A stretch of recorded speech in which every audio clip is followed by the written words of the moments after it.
up, what up, what up? First stream of all time. Maybe.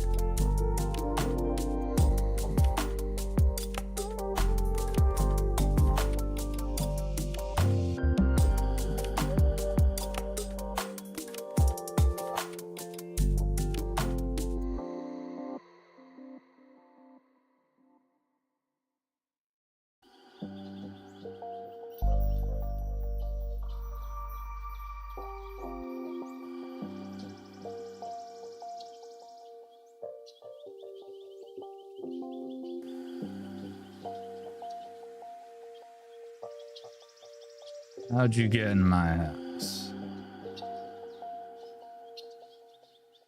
Well, welcome to the party. We got a little handheld. A little something called the RG34XXSP. This thing is, it's pretty good. Like nothing crazy. But for the first stream of all time ever, turn off this music.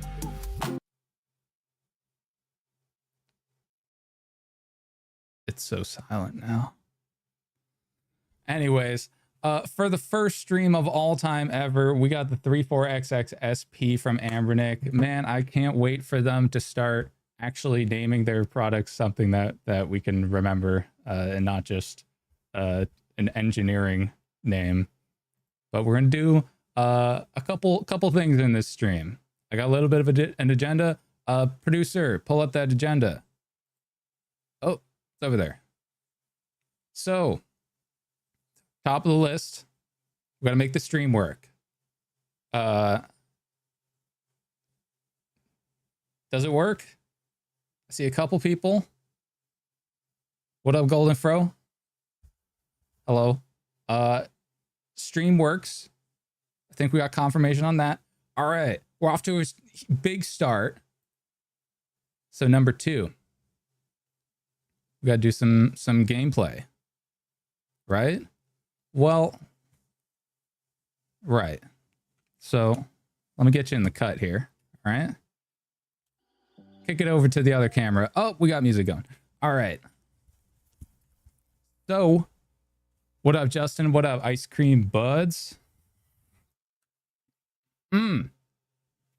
We are so in the mix. So I got a little bit of a setup.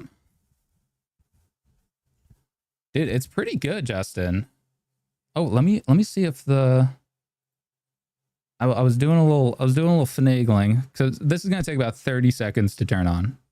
Like 22. I got MooOS on it. Mustard OS. Mustard is on the beat hoe. But let me see if this works. Hell yeah. All right. Let me make you guys bigger here. Man, that's kind of...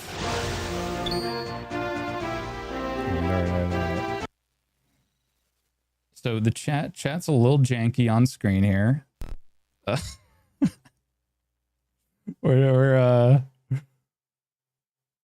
a little small. I'm just gonna tuck that away for now. We'll figure that out in off hours. Yeah, dude, I got a couple things to show you guys.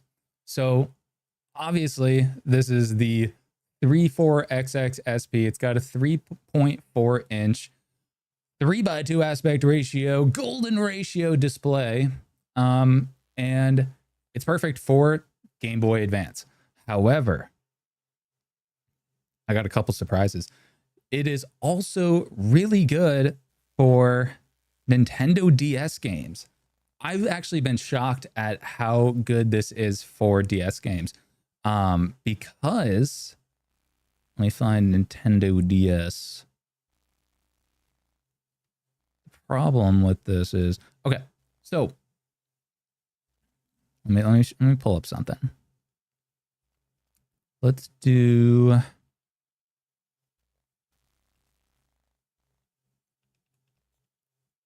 Zelda Phantom Hourglass. So it looks a little weird with that little sidebar here. Also, is it scaling properly? Okay, yeah, that was just the intro. So first off, we have the analog sticks. So you can move around the stylus and click super easily without a touchscreen. But the other thing is that on the sidebar here, we actually have a really tiny second screen. So we can, it's not completely gone. On other 4x3 handhelds, you are completely missing this. And so you're kind of left in the dark. Like literally you're left in the dark and you can't see what's going on the other screen. At least here it's present. So if there is a touch prompt that comes up, then you can just tap this button and switch the displays. I don't know if it's the same button for the stock Anbernic OS, but in MuOS, this is like really well optimized. And also highly recommend doing the D-pad movement mod on Phantom Hourglass, because that actually makes this like completely playable instead of the super gimmicky original controls. Man, those were brutal. Anyways, I just kind of wanted to show that off because that actually surprised me. I'm so used to just going single screen or like tucking this one in the corner. When you're playing 4x3 handhelds, then you got to like tuck this in the corner if you want to see both screens at the same time, or shrink them both to like mini size like a psychopath. But instead, we got this kind of tasteful side bezel. And then obviously, if you are a masochist, you can play using the analog stick touch controls. Anyways, enough of that. So I know what you're here for. Golden Fro and Justin. Well, Golden Fro, you actually got one. Yeah, dude. Or no, you've been playing a lot of GBA Pokemon. I've also been playing a lot of GBA Pokemon, especially running up some ROM hacks. So you might like what you see. Okay, never mind. I'm a fucking addict. Okay, look at how many Pokemon games I got here. Also, since we're live, you get this unfiltered Montotech. But might hear some curse words. Might have to put a bar of soap in my mouth. People still do that, anyways. So I got a lot of Pokemon games, right? You know, we got just a light serving of Pokemon games. But I just got. Did I put it on here? Oh no, I didn't put Odyssey on here. Damn, I wanted to play Pokemon Odyssey. Is it pre-filled? The stock 64 gigabyte card does have some ROMs on it. And you know what? We can actually hop over to that because I've already showed off the DS emulation. I really like the specific version of Drastic that they did on here. So yeah, we can hop over to the stock Anbernic card. I got it in a little case over here. Right there. Front and center. Amboni. I once saw an AliExpress listing that that advertised something as an Amboni case. So it's kind of my code word for it. So let's safely, firmly grasp it. Safely shut this thing off. Right? And then we'll throw in that stock SD card. So it comes with a default 64 gigabyte card. My bad. Gonna turn off, or you just don't want to die,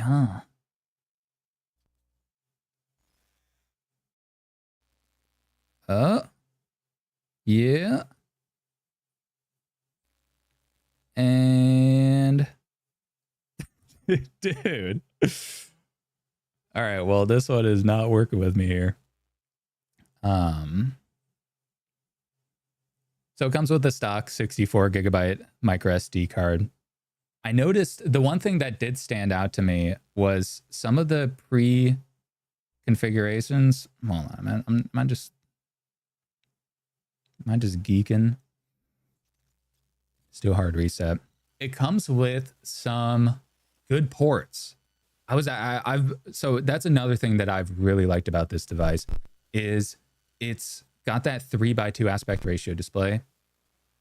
It's great for Game Boy Advance games, DS games, and also ports. So ports are when you're playing the 16:9 ports, then they're not, you know, filling up the screen, but they're like right in the middle. They don't feel tiny. And then meanwhile, I'm struggling with this thing. Let's just hard boot it off. And then meanwhile, the 4:3 ports also look fine with a little bit of pillar boxing on the sides. But most of those ports are native ports, so they are kind of designed to just fill up the entire display, and it looks really good. And I really like having these extra analog sticks too. All right, let's get that on in there.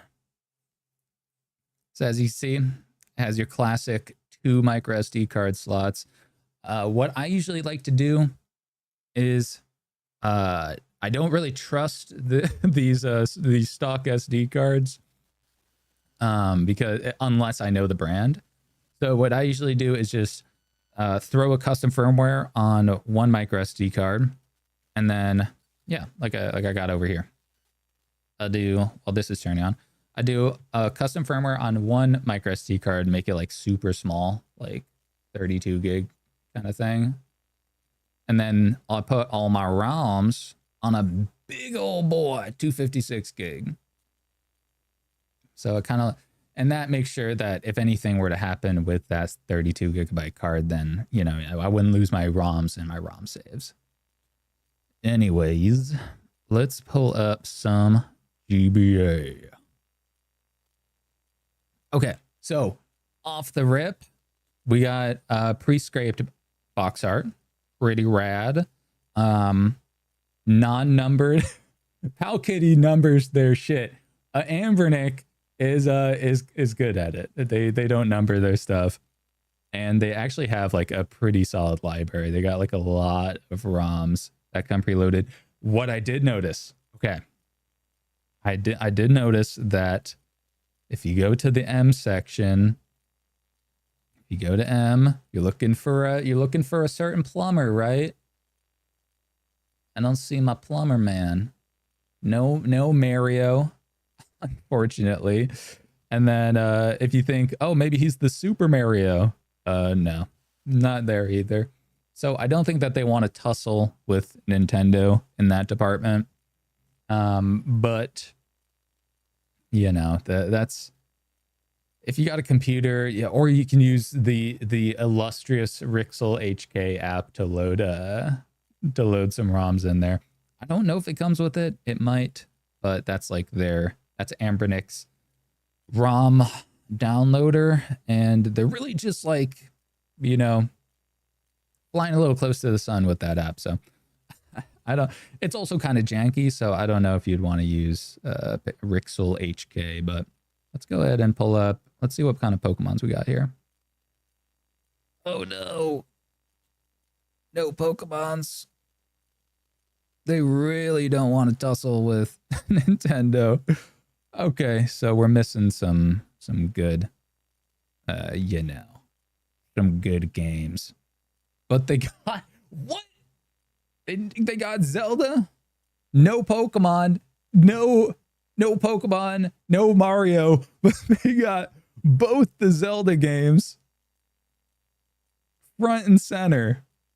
Man, what? They are... It's like all of Nintendo's lawyers, and they're just like, I don't want to fight you. I don't want to fight you, but I'll fight you. It's like, no, just don't fight any of them, or fight all of them. I don't know. Like, why? What? All right. Well, I'm never going to say no to...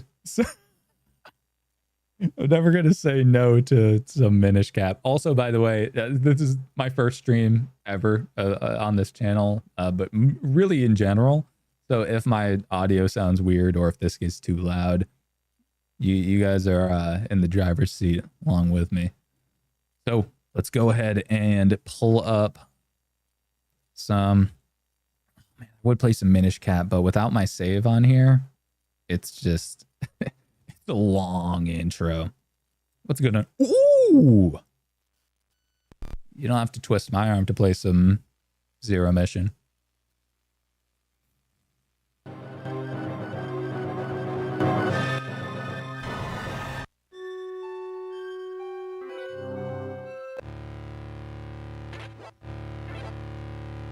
Oh yeah.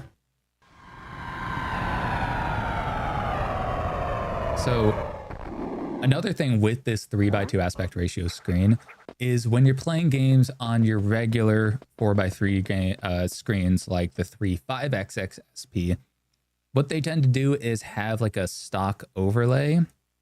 Yeah. They have a stock overlay that has that like Game Boy Advance logo at the bottom. So it kind of like completes the illusion a little bit. With this one, you just get the game and a giant forehead. So it's a trade-off.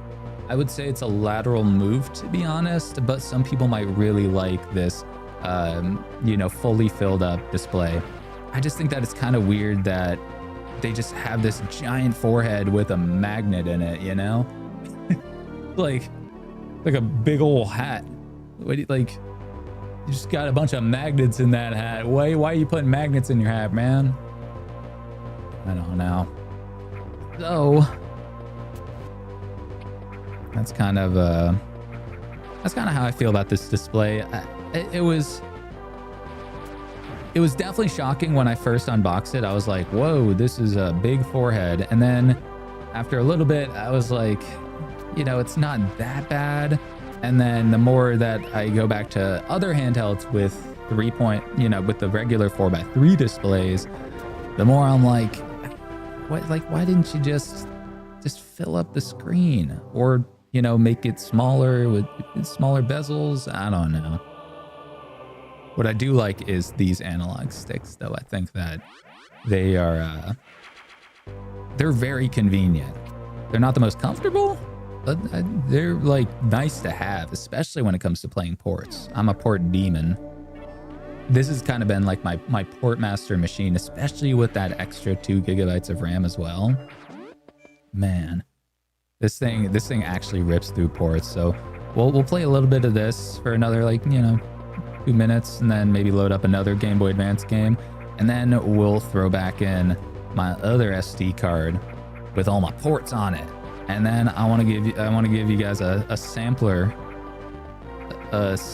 meal of some different ports that I've been really digging on. Also, if you want to see any specific games, feel free to let me know, because I might have them somewhere on one of these. But also, I don't think I put too many ROMs on this 256 gig card. Anyways. Hell yeah, Golden Fro. Dude, unhinged, right? I don't delete my ROMs, I'm gonna turn down my mic sensitivity a little bit. I just when it comes to every other game franchise, I'm like, yeah, I could do, with or without them, but man, Pokemon games, ain't no way I'm playing all of those in my lifetime, but if they're there, I'm not gonna say no to them, I have been really fiending on some Pokemon ROM hacks, though. I've been looking to play Pokemon Odyssey. That's a ROM hack that just came out. It blends, I think it's a Fire Red ROM hack that takes inspiration from Etrian Odyssey and another game. I forget what the other game is, but you gotta catch them all ROMs. You know what I'm saying, man? This guy gets it.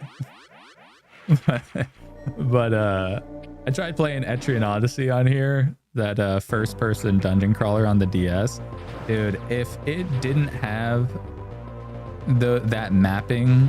I could go my whole life without the whole mapping, you know, level where the whole level mapping mechanic where you have to use the touch screen to, like, you know, map the level as if you're like some bootleg Christopher Columbus. Like I could really live without that, especially using these analog sticks to do that. Man, it is like pulling teeth, I swear.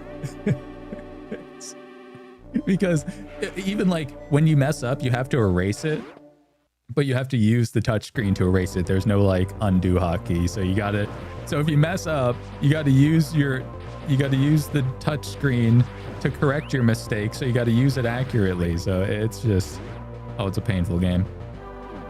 Also extremely hard. So I don't know. Maybe I'm just a shrimp when it comes to dungeon crawlers. All right, let's say, oh, I'm so used to my hotkeys. Let's throw on another game. Exit. What else we got? We got Mega Man Battle Network. Shining Soul's pretty fun. That's like nothing crazy. What I really meant to test out is let's play a little Alien Hominid. It's a colorful game. The screen is surprisingly good on here. It's not amazing, but it's crisp and it's solid. It's like an incremental improvement over the other Anbernic devices, including the 34XXSP. It's like slightly better than all those.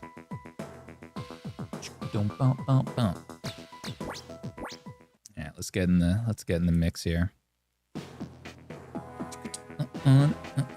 Dude, okay, Matt H. I have been thinking that for weeks. Like every time I look at this, I'm like, oh, they were so close to the GameCube buttons and, you know, yellow C stick, like the green and blue. They were the green and red, and then the gray X and Y buttons, and then a yellow C stick. Dude, they were so close, but then they just like went freaking Picasso at it and just hucked some different random colors. Oh man. Wow. Yeah, I don't know. Anbernic's been kind of on a curveball streak lately, to be honest. They've just been, you know, off the loopy juice. Just making some weird stuff, you know, the RG slide just going absolute chonker mode at 380 grams, right? That thing is dummy thick. And then this one, they just like hucked a bunch of colors at it, gave it a massive forehead. Like, come on, guys. Give us what we want. And the RG557 too. Like the Dimensity chip that they chose for that is just like, I don't know. This one always gives me this buzz. I'm like,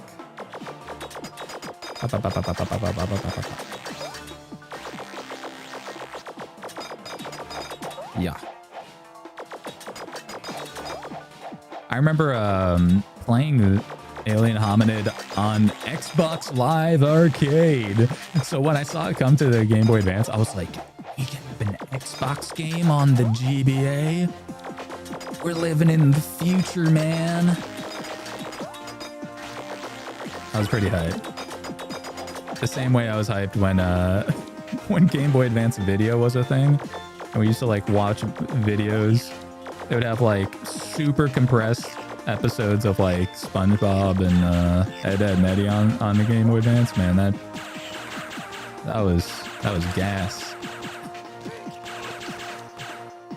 A lot better than hit clips, you feel me? Is it worth buying? I just ordered the slide and betting they make a DMG handheld with Android. Hold on, let me pause this. Is it worth buying? You just ordered the slide. Is this worth buying? Okay, so Anbernic actually has a sale. They got a summer sell-a-thon going on right now. That's right. Come on down to the Anbernic summer sale, and you can save $5 on this one. It's like there are much better discounts on their other handhelds. Like you can get the let me grab the other one, the 35XXSP, a little bit thicker. You get this one on their website for $42 or something like that. So it's like $20 cheaper, a little bit thicker, a little bigger. And you know, obviously a different screen. So it's kind of a different handheld, but it's a little more comfortable in some ways. And the screen is it's a little bigger. So it's a toss up. It's hard to say. I think that if you're looking to play Game Boy Advance games, this is like one of the best ways to play it before you get into like the upper tier handhelds. Like you're getting a slide. The slide, it'll probably like fill up the screen. I mean, it'll just be bigger and crisper. This is kind of like smaller, big forehead. Controls are pretty comfy. I actually really like the feeling of all these different buttons. They're very soft and like satisfying. Shoulder buttons are okay. It's got a lot of IO with these analog sticks. It's got Bluetooth, Wi-Fi built in. Yeah, so it's definitely, I would say this is more polarizing than other 4:3 aspect ratio handhelds. The ones that like you're used to looking at handhelds that have that 4:3 screen. So they don't have like a massive forehead or, massive chin or anything like that. This one is definitely a little more polarizing. It has a little more character to it. And it kind of digs itself into a weird hole where it plays Game Boy Advance perfectly. It plays ports pretty well. And the ports that fill it up are great.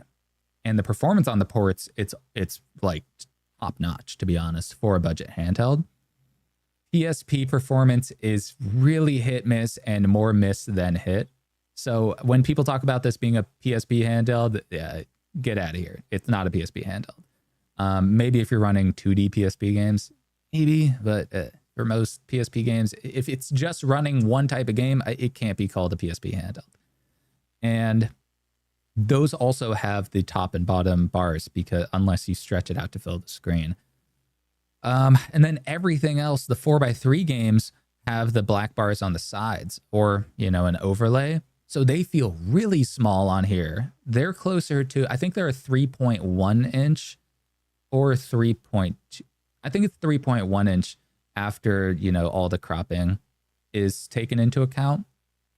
So if you plan on playing a lot of those consoles, then I would say the 35XXSP instead. However, Matt H says, how did the buttons sound compared to the 35XXSP? Oh, you are in for a treat, my friend, because these buttons are so much quieter than the 35XXSP. Oh man, those buttons ruined me for a bit. I did the tape job, and even after that, they were still like not as quiet as I wanted them to be. I'm pretty sure, I suspect that Anbernic did a little tape job on these triggers back here, or the shoulder buttons, because they're a little inconsistent. So that's kind of a QC thing. So meaning it's maybe a roll of the dice. But everything else on here is like really quiet and nice. So the shoulder buttons are kind of loud and they're a little clicky. You won't be able to hear them. I got my AC running, so it'll probably drown that out. But these buttons, I got a review coming out maybe sometime this week, I think. I just finished recording it, so you'll be able to hear the buttons there, man. These are like much quieter. Big fan of these buttons. They're not Miu flip quiet, but they're like one notch, tiny little notch louder, but they feel really good. So huzzah to that. Okay, well, anyways, let's get out of here. Let's hop back into Mustard OS. Mustard on the beat. Ho. Okay. By the way, if you're looking to pick one of these up, come on down to the Anbernic Summer Sale-a-thon. Come on down and get you a good deal. That's the Anbernic Summer Sale-a-thon. using link mtttech.link/ASS. That is the Anbernic Summer Sale-a-thon. It's an acronym. Let's be mature here. So go ahead and use that link for an acronym. If you want to pick one of these up. There's also a ton of other good deals too. The RG Nano is going for $33 before shipping. That's like, man, if I could eat these for a meal, I would. Anyways, let's get rid of that link before YouTube strikes me down. And let's get into some ports. Because, man, I've been digging on ports. Okay, so the one that I want to show y'all is Half-Life is decent. The controls are tough. Because it's like super crampy. I got to play it like this. Kind of got to like spider claw it. Steamworld Dig 2 is one of them. And then the other one is Majora's Mask. This is absolutely delightful on here because we have that extra C stick for the C controls. And then we have, you know, this C stick for running around and oh man, everything just feels amazing and it plays super well too. Also got like 3D textures and stuff going on in there. Anyways, I'm gonna hang that carrot on a stick and we're gonna play Steamworld Dig 2 first. Also, shout out to all 14 of y'all for hanging out with me right now. Thank you for stopping on by to the first stream. My first stream of all time ever. I hope that it's not just a bunch of jarbly mess. Oh, we're down to 13. Okay, sorry. Let's play some Steamworld Dig 2. Oh, I meant to show you the cover screen because it's like, it looks really good on here. But this also, I mean, look at that. Look at those colors. It's this game, this type of game, like the resolution, the colors, everything. This makes me forget about that forehead. Just for a little bit, you know? So it is gonna get a little dark when we're in the cave.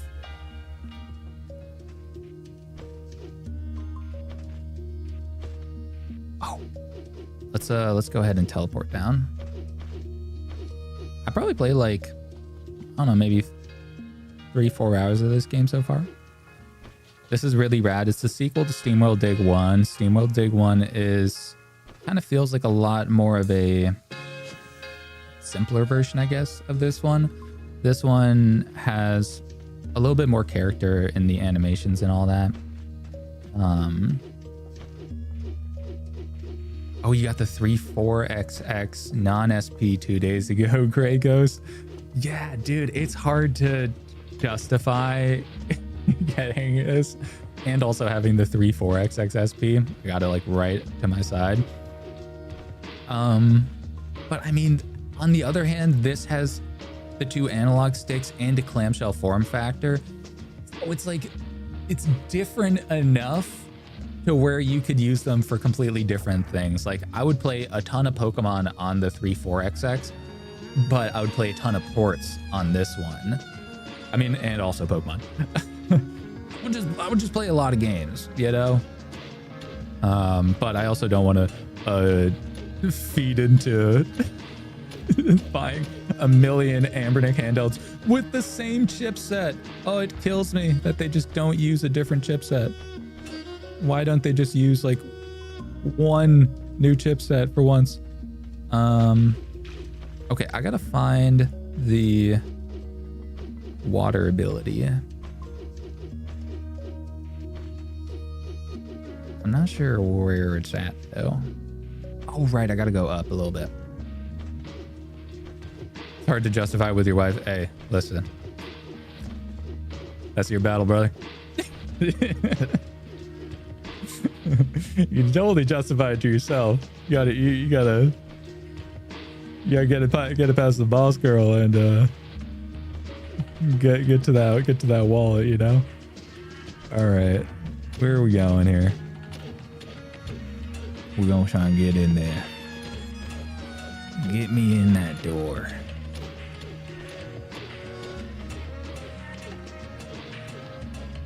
That is not... Oh, okay. Oh, jeez. Yeah, this is I probably picked the darkest game possible for this stream. I am so sorry. I thought it would be cool. It's really colorful when it works, trust me. All right, let's go back down to the teleportation apparatus.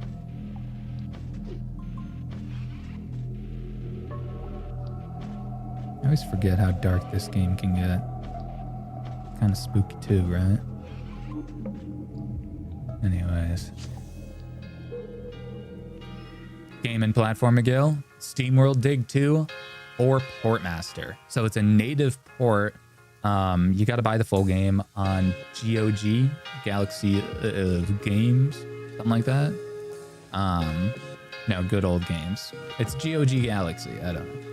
So you got to get the full game files from GOG, but they have a tutorial on how to do it on portmaster.games. Highly recommend checking that out.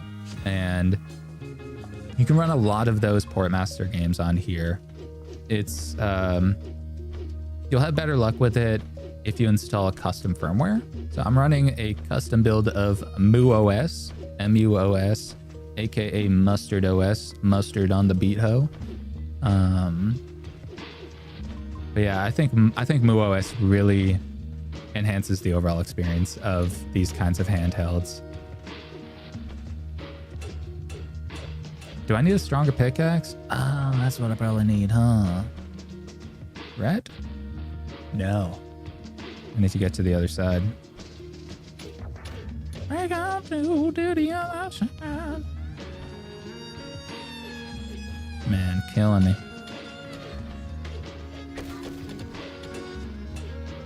Okay, I'm gonna sneak on in here. Ah. Another thing that's pretty cool. Okay, so a big reason of why I installed MuOS, why I installed this custom build of MuOS, is because it makes the analog sticks work.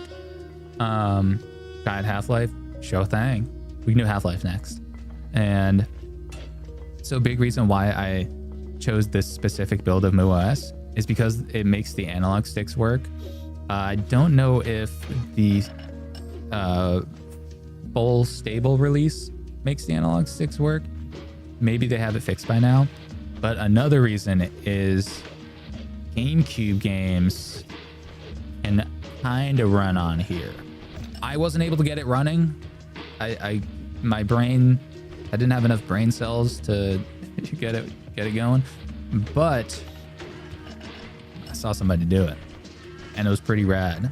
I also saw another person get Luigi's Mansion running on a Miu Flip. So that was crazy. MuOS versus Newly. Video soon?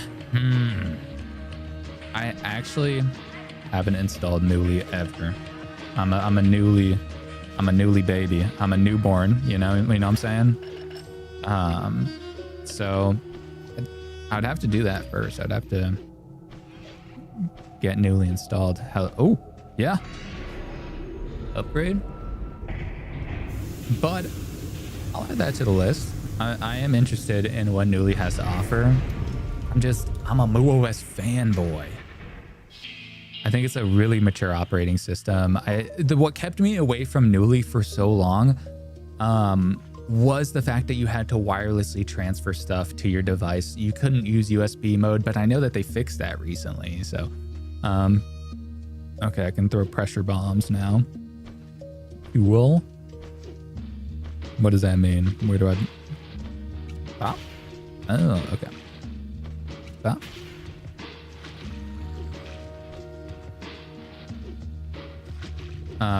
But... Okay, what's going on here? Ah. There we go. But yeah, sometimes the way that... another thing about this handheld is it's significantly smaller than the 35XXSP.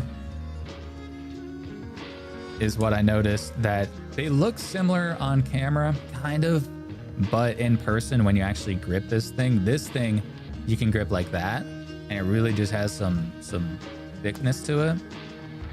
Meanwhile, the 34XX is like a lot shrimpier. It's also thinner, so that also kind of contributes to the big small feeling of it. But yeah, so sometimes I end up playing like this, sometimes I'm playing like that. It makes it actually, like, this thing is a lot more pocketable than the 35XXSP, I'll tell you that.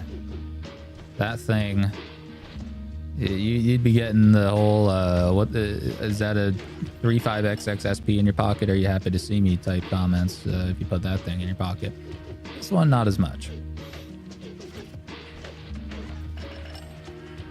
Oh, yeah. Oh, did that just not work? Anyways, let's hop out of here. Let's boot up some Half-Life.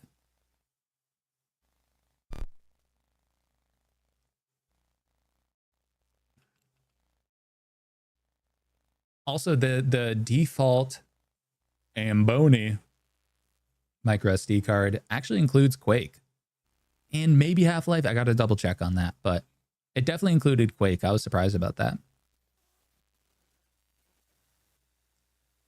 I think they wanted some game to, show off the sticks. All right. So let's hope that my configs are saved, because I've been having some quirkiness with my control configs.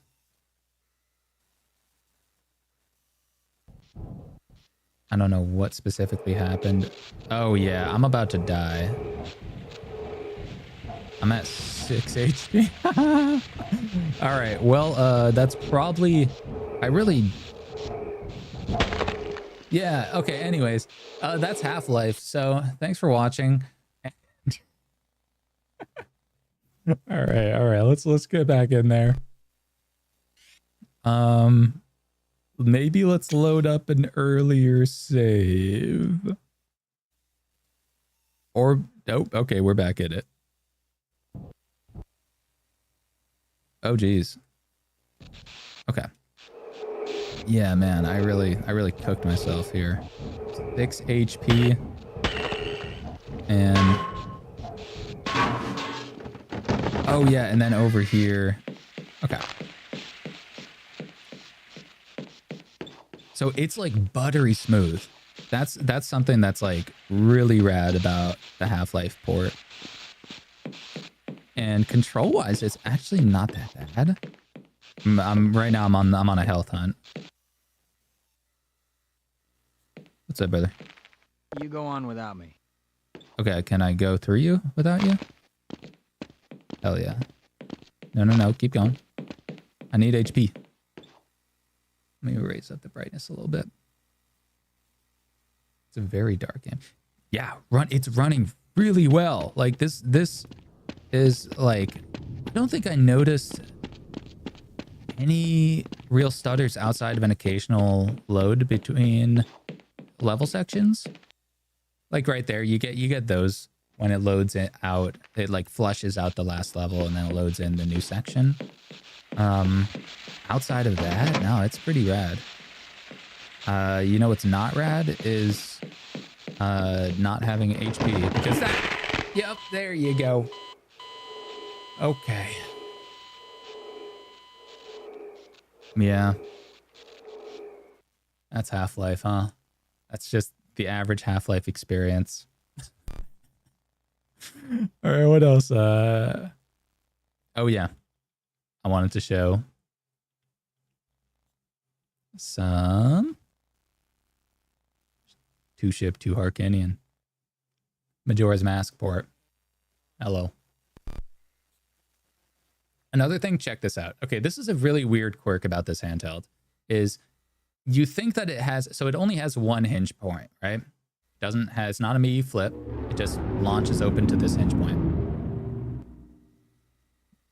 You want it to have that second hinge point, right? That like furthest back one in case you're like in bed or something, or, you know, in a weird position. Doesn't do it. The springs are so snappy that it just brings it right back. And I can only keep it here if I don't shake my hands, because then it just pops right back. Crabs are not rad. That is true in more ways than one. Majora's Mask. Let's get in the mix. I've been a Majora's Mask fiend ever since I got the port working. To be honest. Oh yeah, I ended my recording session last time. Having a reset time. Hey, what's up? Now I'm an old man. It's wrong of me to treat you like a child. That's right. I'm a kokori. Not a child. So the only time that there's major stutters is when you're kind of loading in new levels. It's the same thing as Half-Life. Occasional stutter during combat, but not really. Let me bring up the brightness a little bit here. So to be honest, I got this Majora's Mask version tricked out like crazy. I got 3DS custom texture packs on here. So you can see like this is the 3DS model of Link, and you got the 3DS stuff up top and everything. It's just like, it makes it look really dope. I also running it at 60 FPS, which you can enable in the pause, and then we can go into the enhancements here. So let's actually go through some of these enhancements before we start getting into some gameplay. So they have gameplay perks, or like, you know, enhancements, like fast DQ flower launch, D-pad equips, blah, blah, blah, blah, blah. You can just kind of like peruse at your leisure in here. Autosave, I should have enabled that actually. Let's do 10-minute autosave. Should I do 5? Yeah, let's do 10. I like living on the edge. Pause menu save is really rad too. It brings back where you can just save in your menu instead of having to hunt down an owl to save. What else we got? Disable save delay. I like living on the edge. But what's really cool is also in graphics. It's not in graphics. It is in, where is it? Where's that 60 FPS? Is it just in regular settings? Yeah, there we go. Okay, so you can just set it to match refresh rate, and then it'll set it to 60 FPS because this is a 60 hertz screen. So really cool that you can just like play this game at whatever FPS you want because it's a native port. It's not emulating. It's just so cool. And you can just do so many different things with this Majora's Mask. And they also have it for Ocarina of Time as well. So pretty cool stuff overall. Now, check this out. Let's see. Does can I? Yeah, now I can save in the start menu. Let's get into some gameplay. We have to go to the what is the Song of Soaring? Did I not save?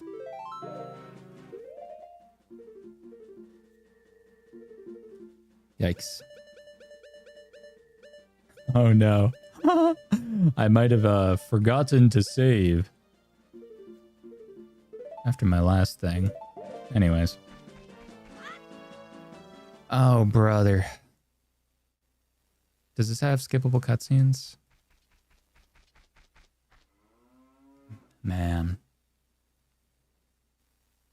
Well, while that's going on, let's get rid of that stream agenda. Yeah, we're a little bit behind schedule right now. We're still doing some gameplay because this is a very exciting handheld. I just geek out over ports. But how we all doing? Vibe check in the chat. And if you're watching the VOD on YouTube after, thanks for watching this far. Currently have a really long cutscene going on in Majora's Mask. An unskippable cutscene. That was before cutscenes. That was before skipping cutscenes were invented.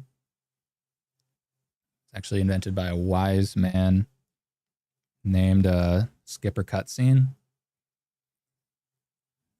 Well ahead of his time. He was a riverman. Anyways, let's go back to the overhead.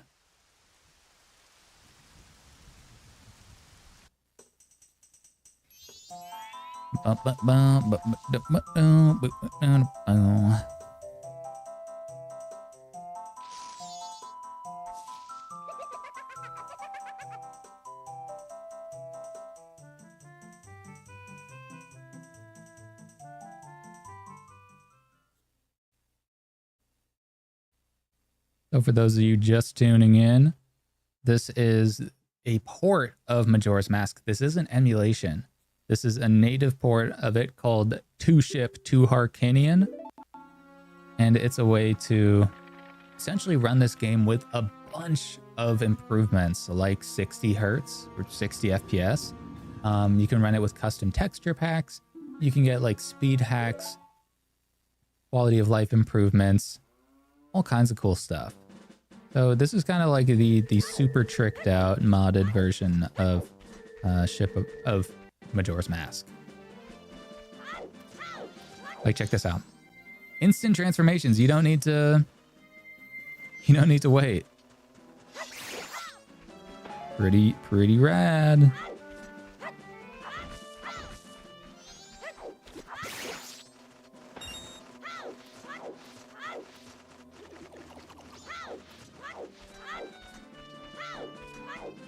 The one thing that it is missing from the 3D version is I don't know if there's a gyro sensor in here. So by habit, whenever I'm doing like a first person 3D blast, I just completely like I do this by habit instead of actually aiming using the analog stick.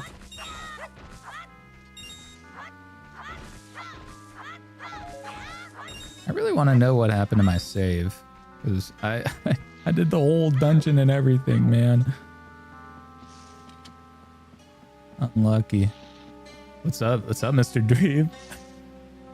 Watch this stream. Entertain you. Oh man. All right. I'll do the song of my great ancestors.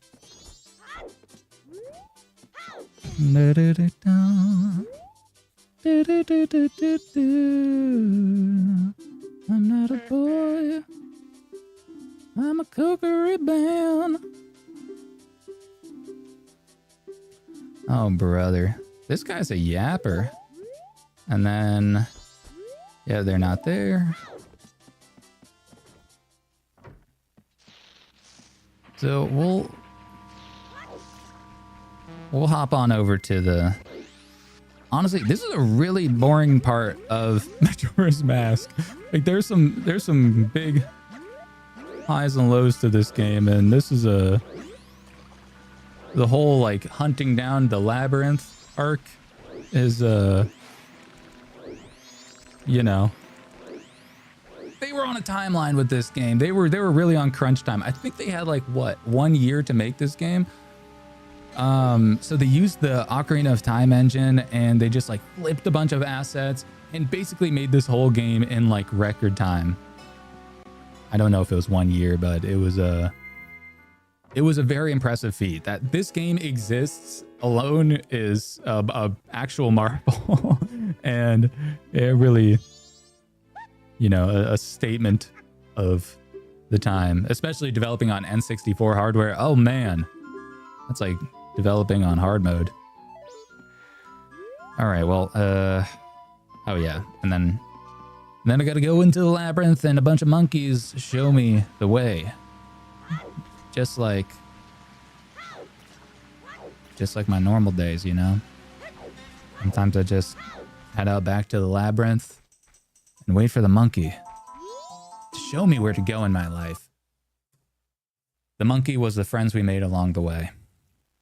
That's the moral of the story. Anyways, so we've showed off Steamworld Dig 2, Half-Life, and Majora's Mask port. One more.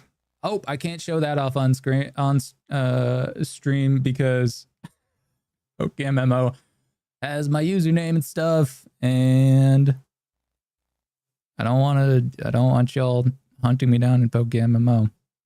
You know, we can do Hyperlight Drifter. We can show off a little bit of that. Tech Tweep, are you actually cleaning your room?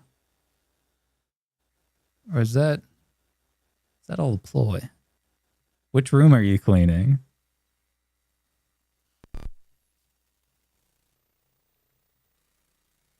I gotta clean my room. I also gotta do my laundry. I gotta do a lot of things. But you know what we can also do? Play some Hyperlight Drifter. This is a fantastic indie game that I'm actually very surprised to see come to Portmaster. And more surprised to see running on the 34XXSP, because this is basically a Switch game. Basically a 2D Switch game. I wish that it filled up the bezels. Post-video cleanup. I feel that, Mr. Dweeb. I have just a mountain of handhelds. A mountain so big that I can't climb it. It would take a lifetime to climb it. Maybe one day. I'll find the strength within myself. Speaking of strength to find within yourself, this game, the backstory of Hyperlight Drifter is like a really good story. So the developer actually has a congenital heart disease and has been in and out of the hospital his entire life. So he took inspiration from his experiences to develop this game and essentially bring the nuanced feeling of that cycle of you know, like life and death and reaching that brink regularly, taking that, bringing like all of his personal experiences into this game and developing a very powerful indie game that also has some great mechanics and a lovely art style. And I also can't figure out how to get past this one part. So the whole game is told through no dialogue. They use glyphs sometimes, like you know, foreign alien language kind of thing. Then teleport on out of here. And it has such a cool soundtrack and vibe to it. Really, really awesome game. Let's get back into the overworld. So this game like has a place in my heart. Really glad to see it run on Portmaster.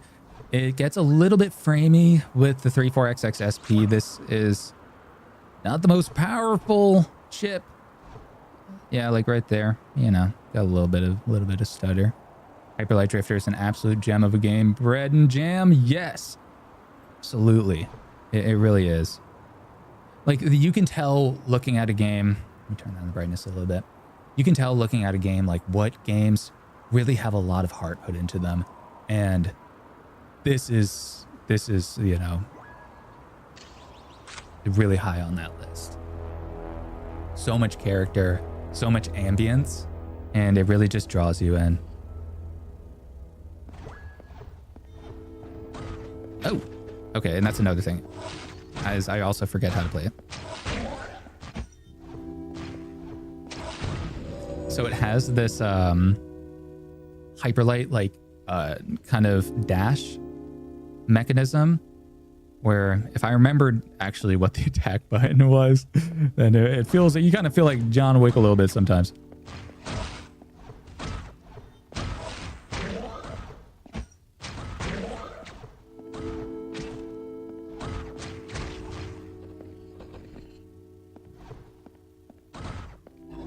Oh, okay. Oh, come on. I would feel like John Wick if I was actually good at this game.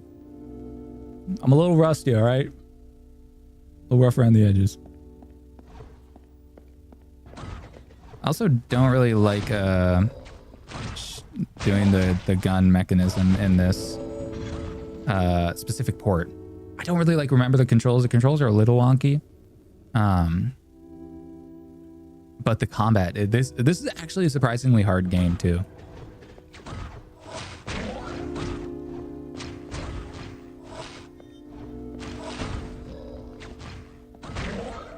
All right, let's charge up. How do I charge up again? There we go. All right. All right, I'm focused. I'm focused. There we go. Oh, come on. How do we do this?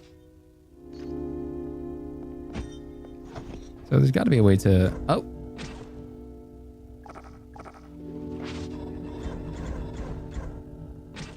Anyways. But yeah, that's Hyperlight Drifter. This is a... Trust me, it's a good game. You just gotta get good at the game. Oh man. Upcoming games Zword. Similar to Hyperlight Drifter? Hell yeah. I'm into that. I definitely could use some more of this kind of stuff. Anyways, yeah, just kind of wanted to show off that. So we've checked out 4 ports. Now let's do a little bit of size comparison. We've been streaming for a little bit over an hour. I planned on doing this about half an hour ago, but I got a little lost in the sauce. So let's break it down. We got the 34XXSP here. This thing is it's pretty small, honestly. It's not like micro size, but this is actually like a pocketable little bad boy. It's much more pocketable than the 35XXSP. So let's go ahead and put this over here, and let's drop in, boys.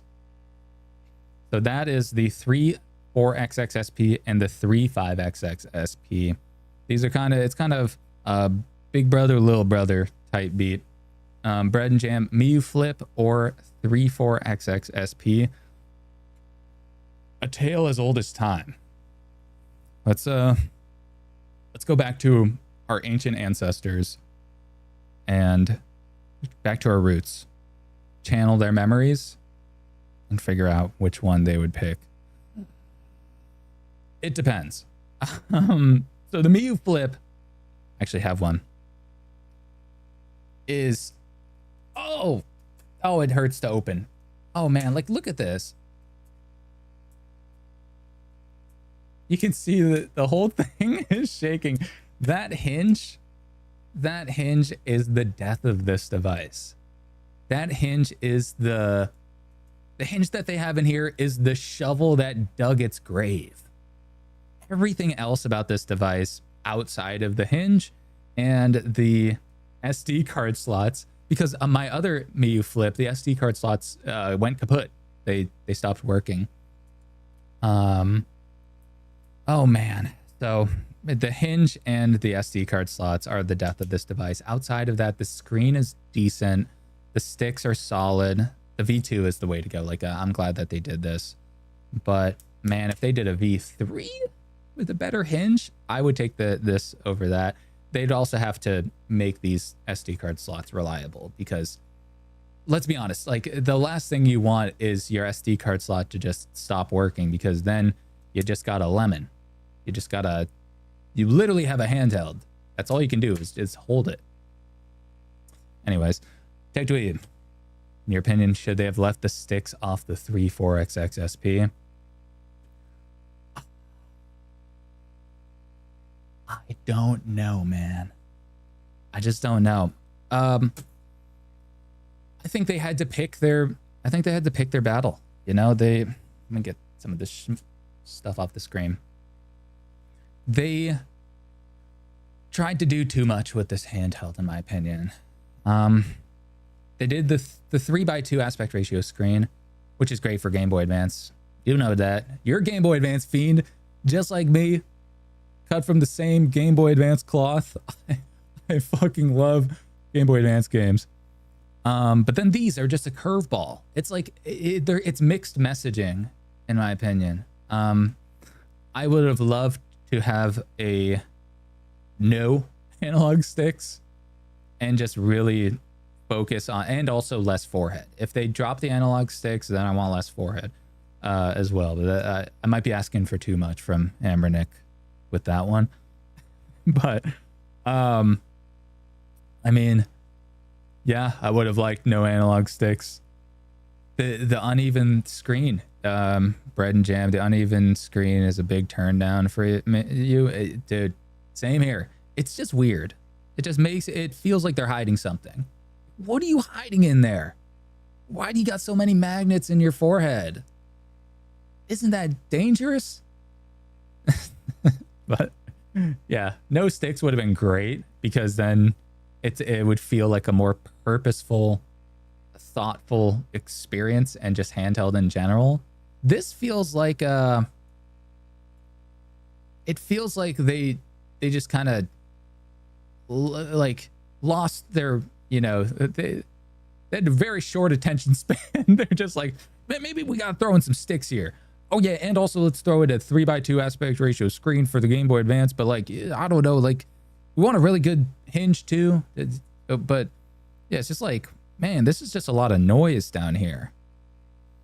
Yeah, they've confirmed that there's no screen in there. I know, man. It's just a bunch of magnets up there. They just got too many. They've got a bunch of magnets in that forehead.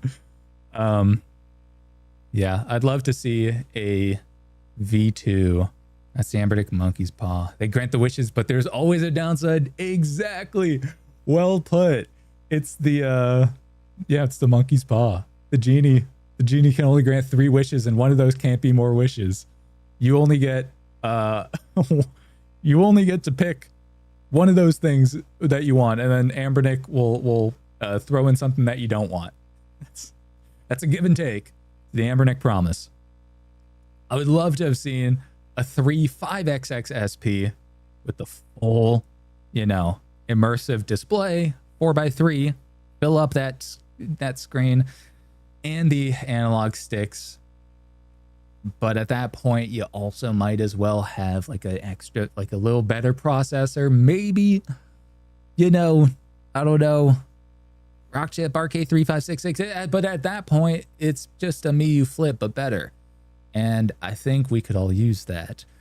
On the flip side, taking out these analog sticks, man, this is another thing with it. Yeah, I've showed this off a little bit earlier. It just like flings up, only doesn't stay back. If they get rid of these, then it feels like, if they get rid of these, Should they get rid of these as well? I don't know. Should they get rid of the L2, R2? I mean, maybe keep them, but like at the same time, like, Actually, you've heard a lot of people asking for a 40XX SP. I can get with that. Just like just clamshells in general. Okay. 40XX SP, right? Hang with me here. 40XX SP, but with the screen from the Metroid Pocket Classic. The 3.92 inch AMOLED touchscreen, and then throw Android on there too. Why not? At that point. No, but yeah, this screen just absolutely melts your face. It's so good. That we need to see that on like every 4-inch display. Like that, anytime you do a 4-inch 4x3 or you know, whatever aspect ratio that one is, that's the one that we should use. Bread and Jam. Why couldn't they just make a 35XX SP with a 1x1 size of the GBA SP? I mean, dude, that's like, that's what I mean. Is they kind of lost focus when they're making that. Is like, this could have been it, right? You have it closed. I don't have a GBA SP on me right now, but you have it closed and it just feels like a Game Boy Advance SP, right? Where'd I put it? The 35XX SP does not feel like a Game Boy Advance SP. This feels like Bizarro World, Chonky World.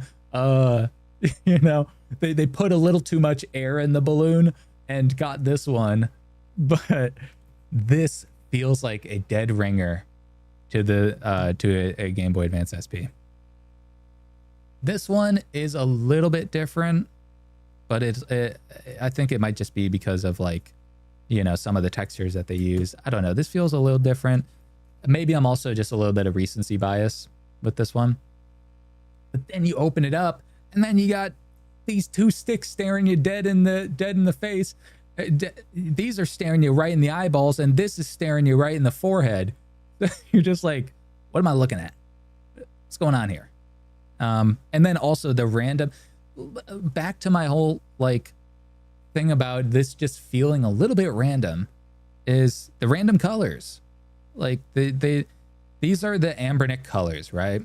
They do the same colorway on a lot of their devices. They do red X, yellow B, green Y, and blue X. So I guess they're trying to keep with their branding. But on the flip side, which one speaks more to you with nostalgia? Might be this one, right? Because this is like a dead ringer for the Pokemon Game Boy Color colorway, right? It's got like all of the colors colors are such a big thing that like evoke emotion and nostalgia. And obviously retro handhelds feel like the lifeblood is nostalgia. So this feels right. This feels weird, but it's really comfy. So I guess it objectively feels good, but figuratively feels kind of weird. They should have gone with GameCube colorway, right? Yellow C stick, green A, red B, gray X and Y buttons. I don't know. Missed opportunity, to be honest. Tech tweet about guess that'd be like Anbernic's version of the RP Flip 2. I guess so, right? Like, you know, who knows? What about a 55XXSP? Dude, Anbernic's gotta make. When is Anbernic gonna come in the big boy? When are they gonna graduate to the high school of clamshells? You know, join Metroid Pocket Flip 2 High. You know, I don't know. But maybe now that they're done with the RG slide and got that out the door, they have gotten the RG557 kick out of the way too. So what's up next for Anbernic? Maybe an RP Flip 2 competitor? You're surprised that they haven't done a 28XX V, especially now that the Mini... Yes! a smaller clamshell, right? So like the RP, like the Retroid Pocket Flip 2 would be Anbernic, the Retroid Pocket Flip 2 would be Flip 2 high school, right? Would be Anbernic graduating. How about we take it back to kindergarten and give us a tiny one? Make the baby version of this. That would be really rad. Like the mini version, man, I could get with that. I feel like everything that Anbernic does will, in more ways than one, just be higher quality and better than what Miyu does. Like everything you can do, I can do better. That's kind of Anbernic's MO here. Anbernic is center of the food chain. they have Miyu below them, they have Retroid above them, and they're just confident in that middle of the food chain. So I would love to see a 28XX or 28XX or something, you know, like 28XX. I'm curious if that would kind of I don't know. I'm kind of still on this SP high, so I might have just as a 28XXSP. I don't know. Either way, let's do a little bit of size comparison here while we chat it up. So opening them up, now you can really get a feel for the size difference between them. It still looks different on camera. I think that the scale is something that you really need to feel, because looking at them, they're like, oh, you know, the 34XXSP isn't that much smaller. It's a lot smaller, especially when it comes to thickness. Look at that. This thing chonky. That was the Achilles heel of the 35XXSP, was just how dummy thick it was. You know, same processor. This one has analog sticks. This one's a little older. This one, a big problem with this one, actually, the real Achilles heel, was how clicky everything was. I think I did a tape job on this, but I don't know. The V1s were so clicky. So that's the 35XXSP. Let's bring in our, oh man, this hurts me to open. I feel like, I don't know, man. The Miyu Flip is, that hinge is rough. So let's bring these, let's first start with them. Close your challengers. Let's get a little dust out of the way. Little cat hair. So you can see side by side that the Miyu Flip is actually smaller in a way than the 34XXSP. Oh, Tech Dweeb. I just realized you were talking about the Miyu Mini being over. Dude, rest in peace. This thing, I don't know how many you ended up picking up before they stopped production on this, but this thing is one of the most charming handhelds I've ever used. I did this Metroid Fusion colorway, and I had a whole video planned about this and Metroid Fusion, and I might still make it, but now that they don't sell the Miyu Flip anymore, I'm like a little bit bummed that I'd be showing off a handheld that you can't really get, you know. It's not in production, so I don't know. The Miyu Flip, or the Miyu Mini, is a very charming handheld, and big fan of that one. Rest in peace to that little fella. Anyways, Miyu Flip. Now that we got the Flip here, that's how they look side by side. Here's how they look when they're open.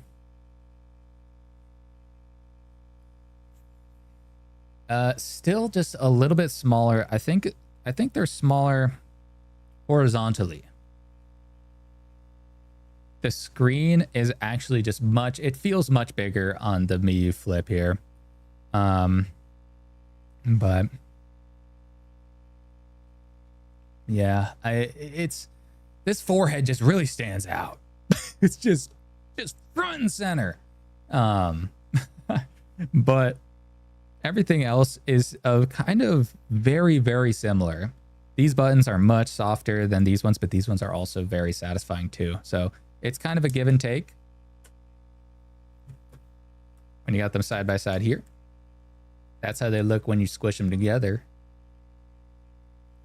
And these shoulder buttons are like dead silent and they don't have much travel to them. So that's a real toss up.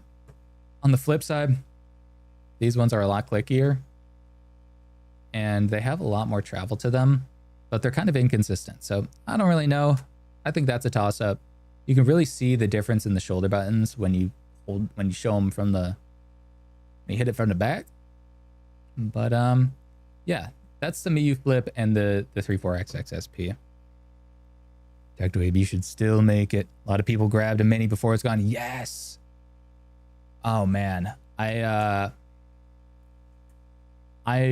picked up 2 of them. The tragic story. I broke the power button in one of them because the custom parts that Lit NXT sent over were sized incorrectly.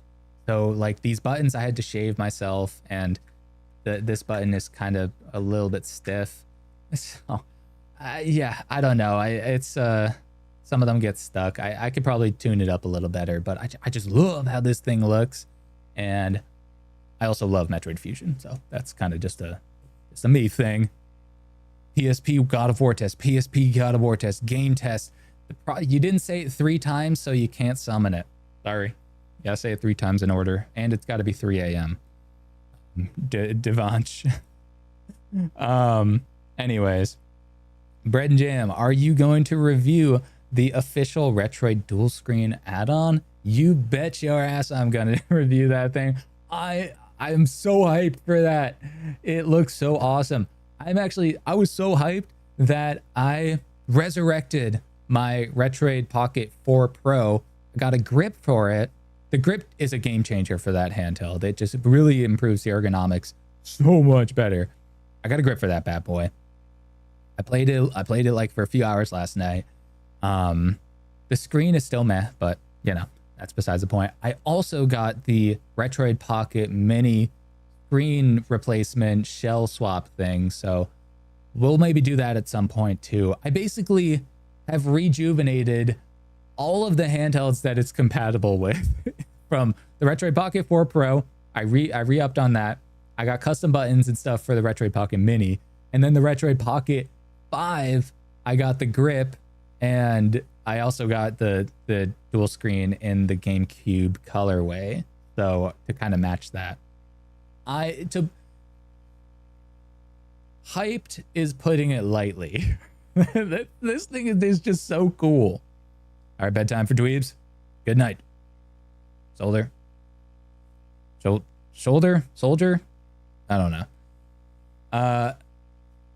Anyways, now that Uncle Dweeb is gone, we're gonna party hard.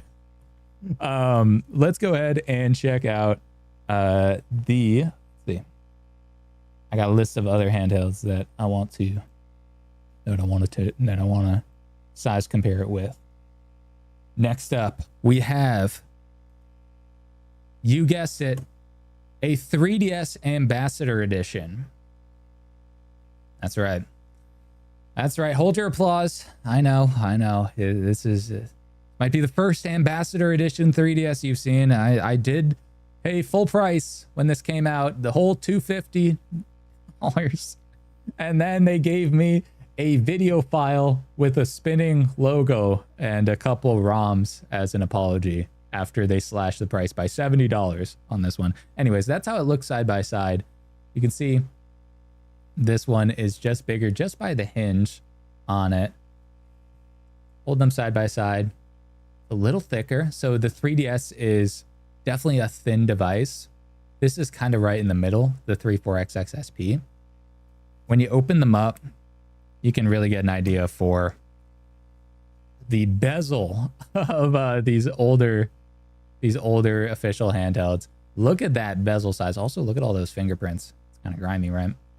But that's how they look when they're open. The bezel on the 3DS was comically large. I got a 3DS XL, and that changed my life. Changed how I play 3DS games. Anyways, side by side, they look like that. Oh, and I booted up the 3DS. So the 3DS is definitely a much, you know, more premium feeling thing. It also kind of looks great on camera, but oh man, in person, these screens have aged like milk. They're not that great. That's how those look though. Let's check out the Trim UI brick. Trim UI brick coming in hot. This is how these look side by side, right? This has a 3x2 or 3.2 inch 4x3 aspect ratio screen. So it's got a little bit of a bezel that you can't really see. Side by side stacked up. They kind of look like that. And then when you open it up, it's a lot taller. So that's the benefit of the clamshell form factor, is you just get that, like, that full open, the full spread, you know what I'm saying? Trim UI brick is a little bit more solid overall. And this screen, oh man, this screen is a marvel. I love this screen. Does have a little bit of an overheating problem on the back there, but we're just taking a look at size right now. So that's how that goes. Let's go ahead and bring in our next challenger, the 34XX.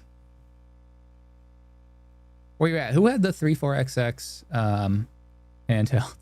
I know you're trying to justify it with your wife, but maybe this will sell her on it. This is how they look side by side. The 34XXSP is the SP variant of the 34XX.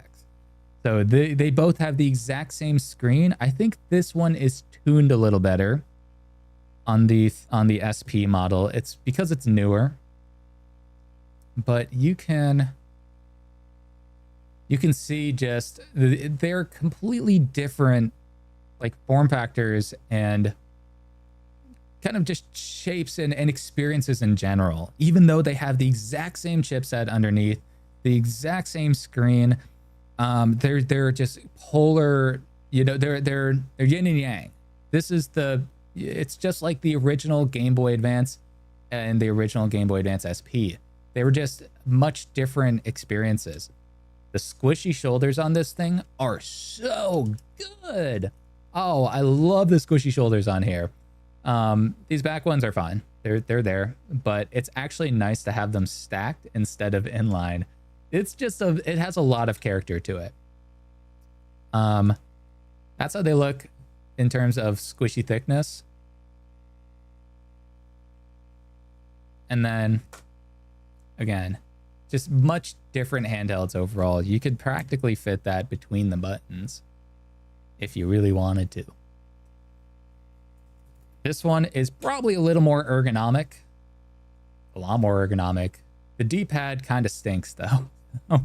I don't know. That's a you know, apples to oranges comparison. Both fruits, different flavors. Let's bring in the Game Boy Color. This one's for all you actual retro handheld collectors. If you're wondering what a Game Boy Color looks like next to this side by side, that's how that looks. If you want to talk bezels, if the bezel on here is a problem, then you got to talk to Uncle Bezel himself, Father Bezel. They really just have a tiny screen on here. But yeah, no backlight too. SMH. I do have an IPS modded Game Boy Color though, with a custom shell and all that jazz. And then this is what they look like side by side. Obviously the Game Boy Color has that dump truck. It's got a wagon on it. Pretty good stuff. Is that PSP on top left? Is it modded? Yes to both of those. And I actually messed up the mod. I messed it up in many ways. So it does best as a as just a showpiece, but you see the thing, it doesn't really stay closed. You know, I can get closed for a second. The UMD slot, just gotta, oh, okay, and the battery slot came up. Yeah, sometimes you just gotta give it a little, you know, a little love tap. But yeah, it's I also messed up the solder on it. So for this screen to like, for this new IPS upgrade screen to actually work, you need to solder, and I have never soldered before. So I tried soldering it. I heard that it was easy. I heard wrong, and I fried the part that needs it to you know, that it needs to actually work. So it still functions, but the screen scaling is just, it's cropped off and it's kind of weird.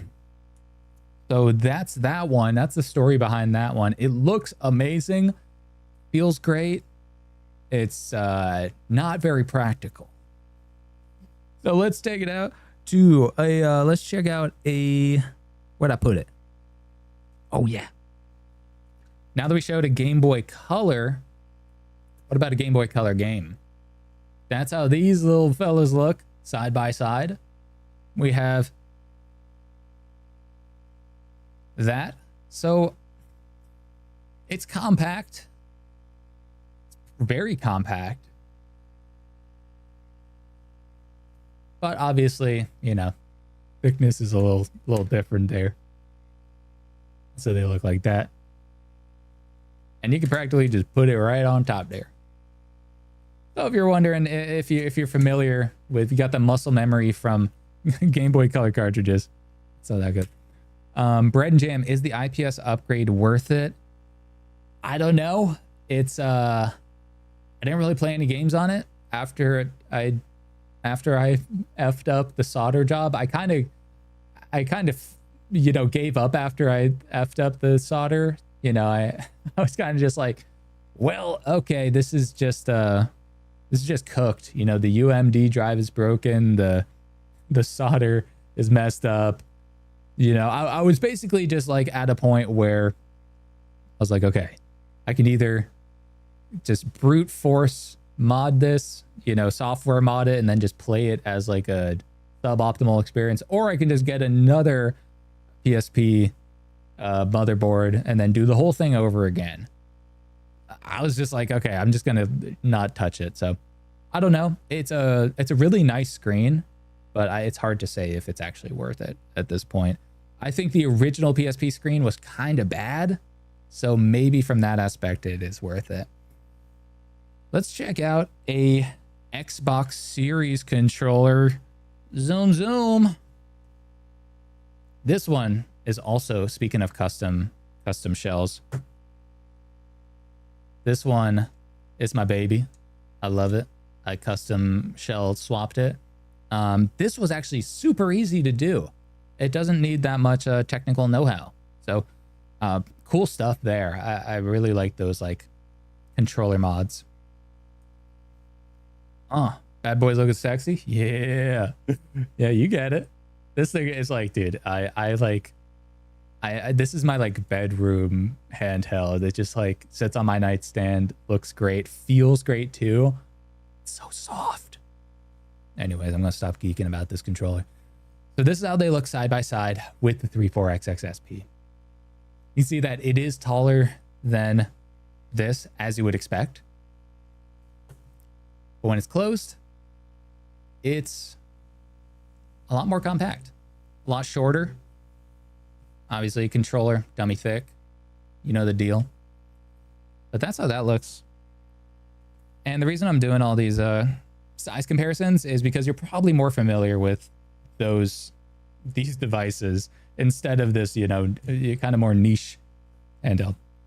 So let's go ahead and see what an iPhone Pro looks like.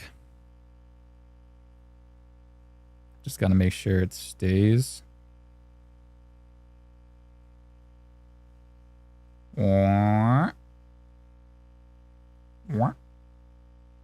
So that's what an iPhone Pro looks like next to this. So in your pocket, it would kind of look like that.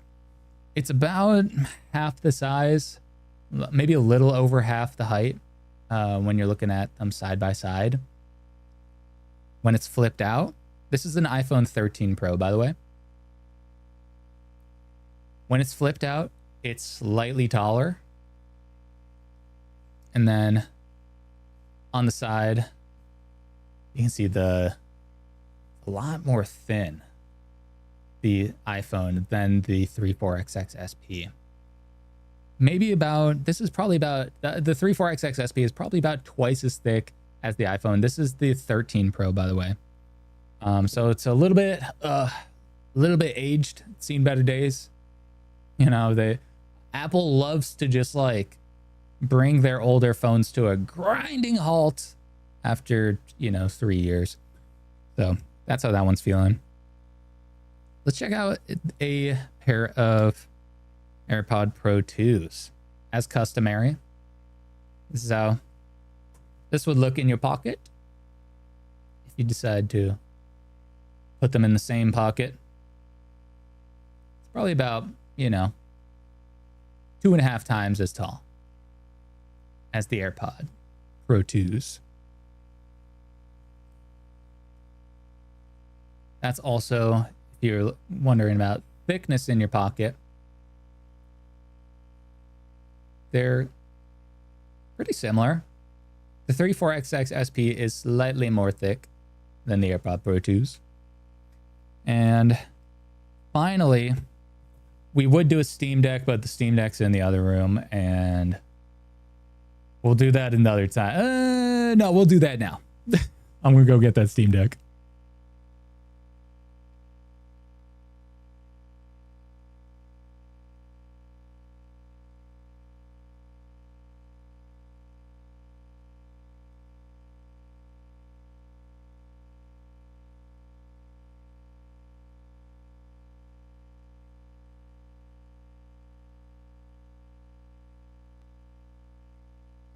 Steam Deck acquired.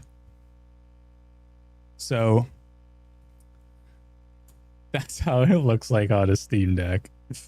In case you were wondering, in case you were, like, just buy a Steam Deck, bro. Does the Bread and Jam, does the 34XXSP have Bluetooth? Yes, it does. So a big benefit of, and then we'll for the culture, just I guess. So it looks like screen comparison wise, just a slightly bit smaller. Anyways, so one thing that I really like about the 34XXSP is the options that you have on it. So when it comes to controls and IO, input output, this device is surprisingly good for a compact clamshell. You got the regular, D-pad, face buttons, 2 analog sticks, L3, R3 as well. They click in. You got the 4 shoulder buttons. While we're up here, you also have HDMI out. You have the USB slot with OTG, so you can plug in external controllers, or USB out. I don't know. Did I say USB out? I meant you got this USB-C port. So you can plug in external controllers there. And then in the software, we also have Wi-Fi and Bluetooth as well. So that is just, we can do Bluetooth controllers or Bluetooth earbuds as well. This lets us prop it up on a table, connect to a controller, or maybe 2. I think you can connect up to 4 controllers. Don't hold me to that. And then you can play like a little TV. You can just play with your pals. And then the Wi-Fi on here lets you also do wireless multiplayer like NetPlay. You can do PokeMMO. You can do box art scraping directly on the device. Save sync thing for cloud saves or local cloud saves. You can do a ton of things with the Wi-Fi. It just unlocks a whole other world. Portmaster as well. Rixel HK if you're a dirty dastardly ROM downloader. But yeah, and also I'm pretty sure that the stock OS has like Billy, you know, TV or something like that. So you can do just a lot of things on here. It's a very nifty device. So that I'm a big fan of. Anyways, let's see what we got in the PSP department, because I do want to showcase some of that.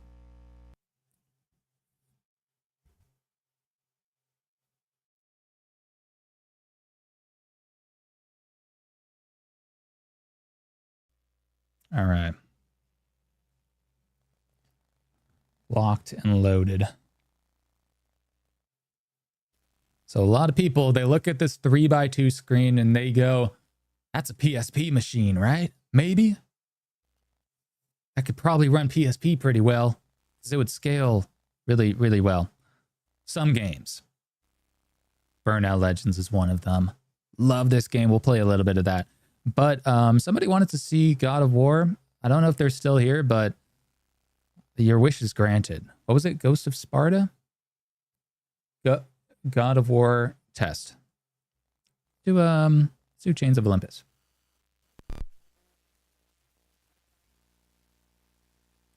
All right, so we got this thing. We got this MFR stretched to the full 3x2 display. PSP is regularly a 16:9 widescreen, so we get a little bit of stretch factor. I think you'll be the judge of whether it looks good, but I think we can all be the judge of how this sounds. Off the rip, yeah. Running slow, try frame skip. Yeah, I think that's what we're gonna do. Let's turn on frame skip. Let's throw it on 1. Or maybe let's try auto frame skip first. See if that works. Okay. So now it knocked us down to 40 FPS in the menu screen here. Let's play some of this here. Bum, bum, bum. Suffering for years, Kratos, the once great general, now known as the Ghost of Sparta, had pledged himself as a champion to the gods of Olympus. Do we get skippable cutscenes or not? To rid himself the nightmares that haunted him for far too long. But for now, his only respite, his only relief from the sins of his past, was found in the heat of battle.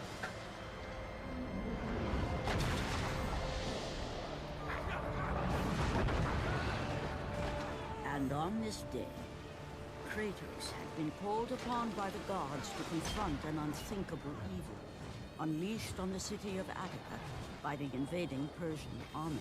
I hope you guys like cutscenes, because we're trapped here. We're officially trapped in the cutscene world. Have we been unleashed? Have we been unchained? The chains of Olympus. All right, let's see what's up. So we have auto frame skip on here. We're running this at 1x resolution. So this is regular PSP performance. Yep, this is a... Oh, yeah. So... I don't know, I wouldn't call this an enjoyable experience. Maybe I'm just a bit of a stickler when it comes to performance, but this feels rough. Running at a solid choppy 20 FPS. Buttery smooth. Oh yeah, we're in the mix here. Yeah, look at that. 17 FPS.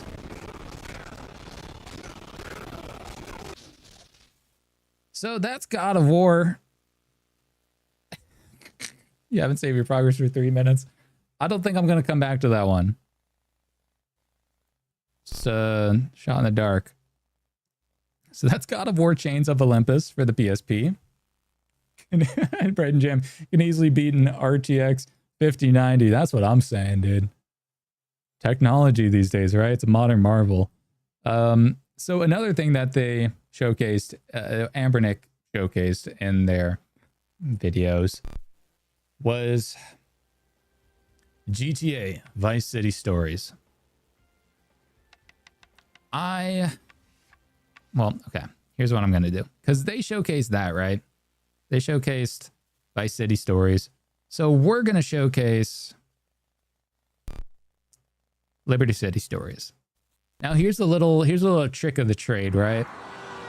Anbernic doesn't tell you what settings they're running the Vice City Stories with, or what frame skip, or any of that stuff. They just show you the game. When I loaded it up, I was underwhelmed by the performance. It was not as bad as God of War, but it was not great. So this is we got Liberty City Stories here. Give you guys a little bit of a different flavor, you know. So there he is, huh? This one actually has skippable cutscenes, so automatic point for that. Let's also turn off auto frame skip. We're turning off frame skip now. We're just raw dogging it. I got you a nice little place to stay, Tony. Love that It's got compressed you audio. written all over it. We'll head there first. Yeah, you're all hard. Crispy, right? Anyways. So no frame skip. This is just 1x resolution. We're getting a rock solid 26 FPS. It's running slow. We got the warning. Yeah, this is definitely a game. Watch the goddamn car. Oh no, oh no. Oh no. Oh no, run. No. Mission failed. We'll get you next time. So let's throw on automatic frame skip and see if that does the trick. So when it comes to PSP emulation, this is running an all-winner H700 chip. That's the same one that's on every other Anbernic XX handheld. It's tried and true, and it truly does not run PSP games well. It can run some decently, but don't expect, like, you know, knock out of the park performance. And you're probably going to have to do some, you know, tweaking and frame skip enabling in order to run stuff well. This is with automatic frame skip enabled, and we're still getting a crunchy frame rate. You know, 15 to 20 FPS. Glorious, illustrious. I don't really know how to. Watch the goddamn car. Okay, so that's just a little taste of the GTA experience on here. You know what you should do instead if you're looking to play Grand Theft Auto on here is get the Portmaster versions. Those are the native port versions. You know, install a custom firmware that supports Portmaster like MuOS. And then you can run the port versions instead, and they'll probably be a lot more optimized than this really crunchy PSP experience. Like, see, if I were Anbernic, I would just like find like the smoothest spot and then just like cut out a clip from that and just be like, look at this. This is this is a PSP machine. But I'm not Anbernic. I am Montotech. Montonic. All right. So the GTA and God of War is not great. You know what is great? Burnout Legends. Let me show you a little bit of this game. Let's turn off frame skip. We're raw dogging. And let me hop back into my save state, because I was playing a little bit of this. I was burning rubber. Let me show you a single race here. Give me the max loadout. This game rules. Like this game is absolutely just an absolute ripper. Let's get the brightness dialed in here. And you can play it with the D-pad too. Super comfortable.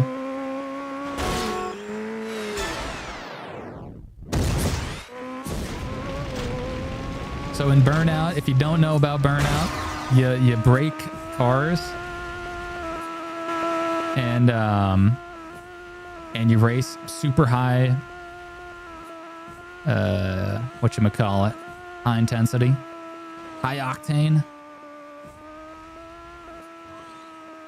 Turn up the volume a little bit here so you can enjoy the the calming, the soothing sounds of our destruction. So this is running at native 1x resolution. I'm stretching it out to fill the screen. And we have no frame skip on. So this is running at a very solid 30 FPS. It's a very well optimized game. So kudos to the developers for this one. And kudos to the, PPSSPP emulation developers for making this one, run like this. Let's get rid of that old fellow there. Oh, and that's what happens when I die. Anyways, let's get back in the mix. So yeah, you're not invincible in this game. But it is very satisfying when you land like a good hit on another car. And just like holding down boost and going a million miles an hour is just like, it kind of gets your heart rate going too. It's a really, that's a sign of a really good game. Like that kind of stuff.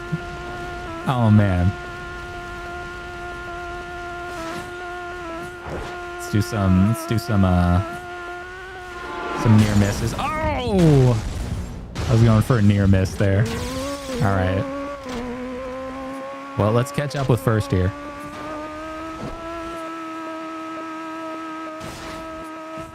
Now, again, this is a PSP game, but I wouldn't consider this a PSP machine handheld. This is a rare case of a good 3D PSP game running well. More likely you'll get all of the 2D titles. Maybe. I haven't tested them all out. But 3D games are going to be super hit miss and more miss than hit. You're going to have to enable frame skip on some of them to get them playing full speed. You're going to have to, maybe drop the resolution. I don't know if you can go sub 1x. I think you have to go 1x resolution. That's kind of what you're stuck with. If you're curious about what other PSP games run well on the 34XXSP here, this has the same chipset as every other Anbernic XX device, so you can just look up performance for those other ones and it'll give you an idea of what to expect with this handheld. So let's go ahead and finish this race, top of the leaderboard, casual. Bragging in a single player game. Anyways, I think I was a little overexposed there. Yeah, there we go. All right. So that's Burnout Legends. Absolute ripper of a game. And I got the hot rod. Yeah, I got the hot rod. I know. Hold your applause. Settle down. Got this thing. Okay, let's go ahead and save our state. Let's get out of here. And as a treat for sticking around this long. Happy to have all you here. Let's shut this bad boy down. Let me mute that. All right. All right, so I'm here. Howdy. Welcome if you're new here. Thanks for sticking around if you've been here. We're officially moving and grooving through this stream. A little behind schedule, but we have an unboxing. We're at chapter 4 on our agenda today. We gotta unbox a mysterious handheld. What is it, you might ask? Well, throw it back to the overhead camera.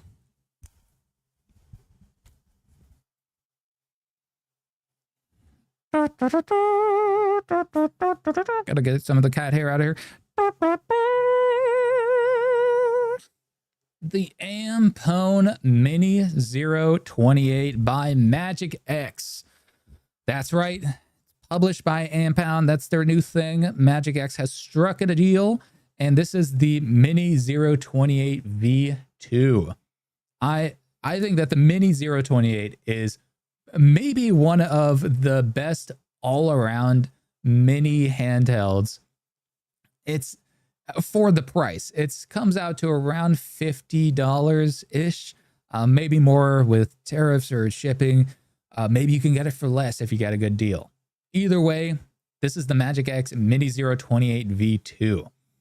Checking out the specs on the back here, we have an all-winner A133P chipset, the same one from the TrimUI Brick, this little fella, and the same one from the TrimUI Smart Pro.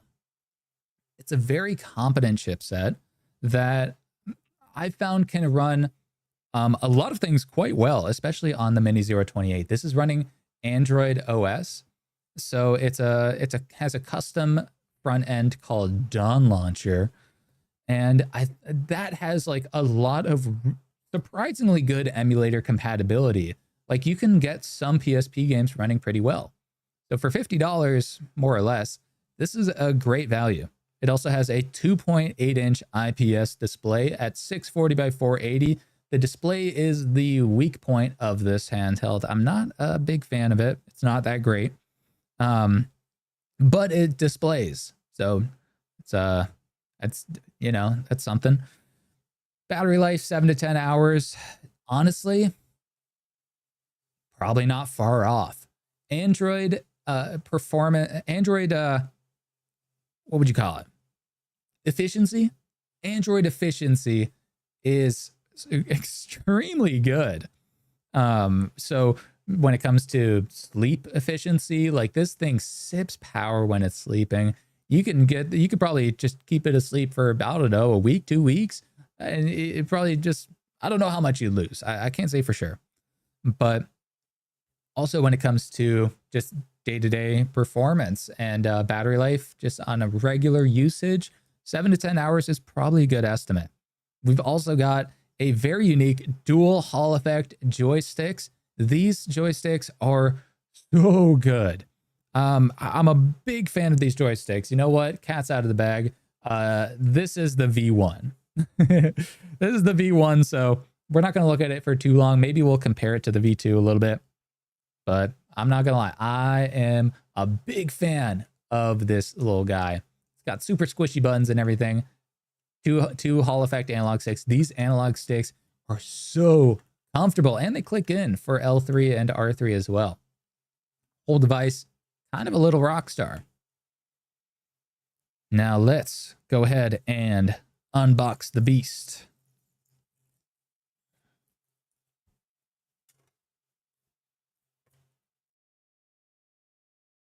Get on out of there.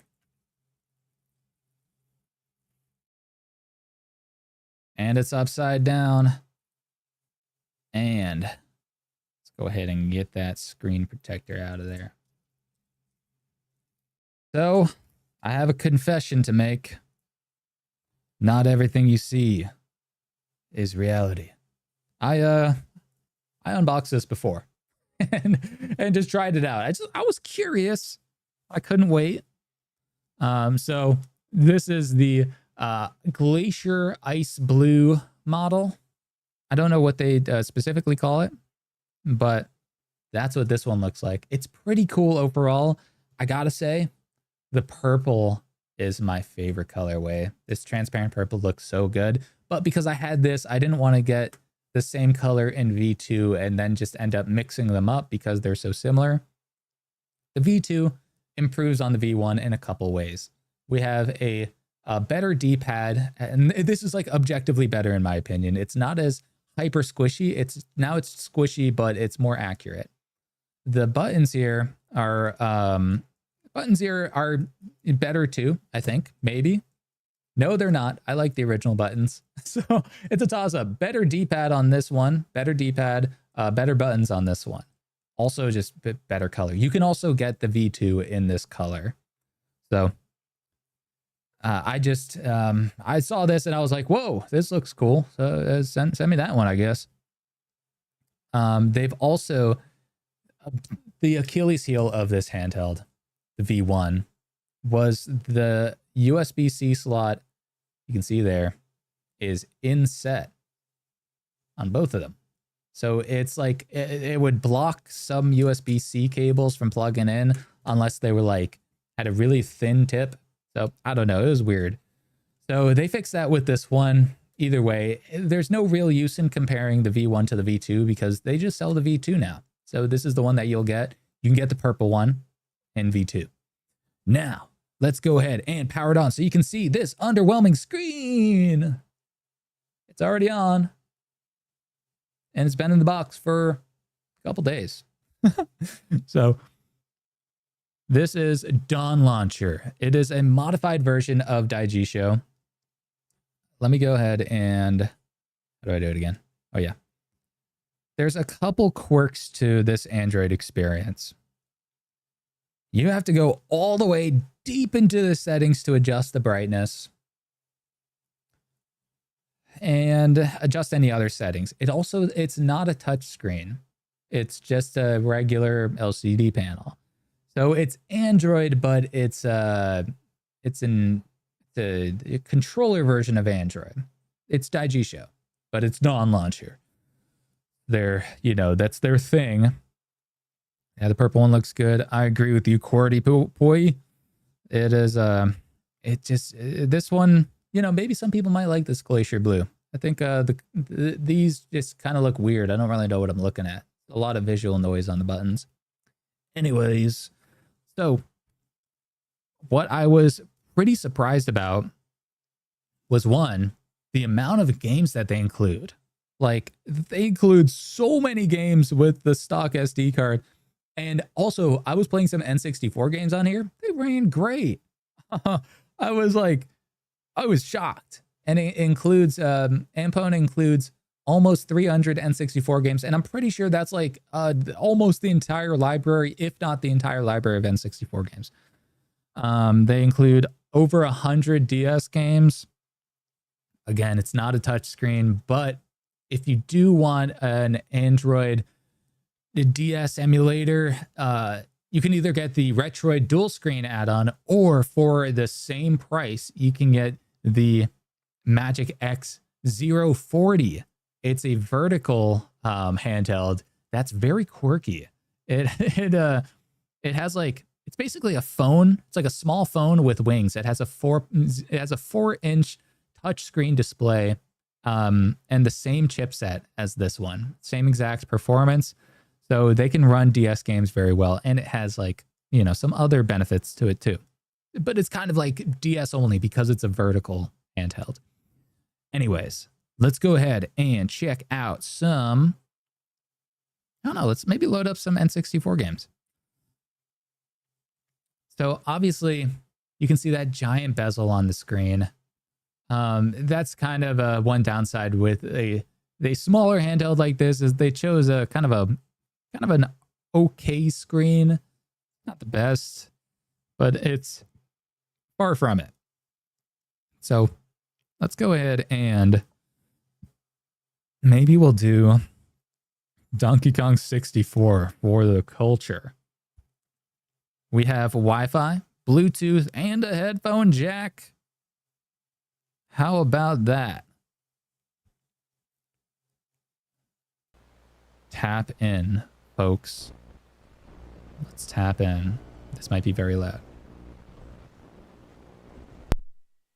Okay.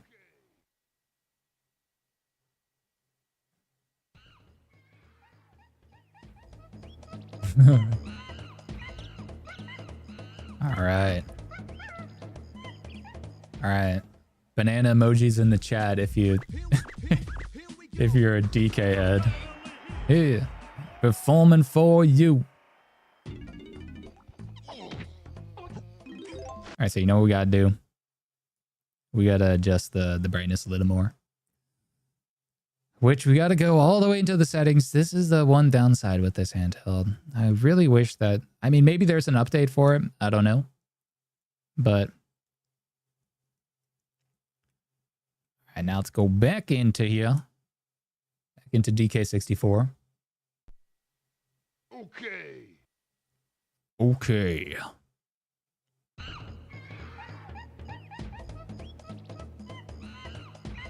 I don't remember if I have a save in here or not.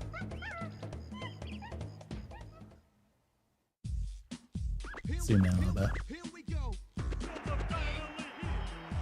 Performing for you. No.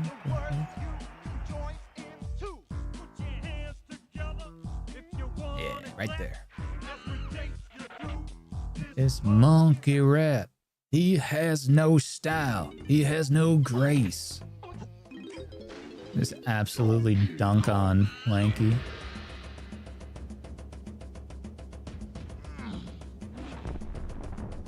So something tells me that, yeah, we gotta scale up this game a little bit. Now, I'm not really sure. Maybe we have to go into the emulator settings. So I probably should have save stated that. So, obviously, it's Android. So we have the Android emulators. But what we can do is we got to, if you need to do touchscreen stuff, you can use the analog sticks to do your dirty deeds. So we're gonna go to display. I think we got to do stretch, right? Yeah, fit screen. And then I think that will work now. And then now let's go back into DK64, resume.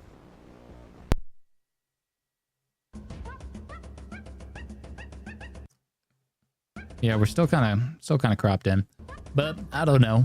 It's more of a performance showcase, I guess.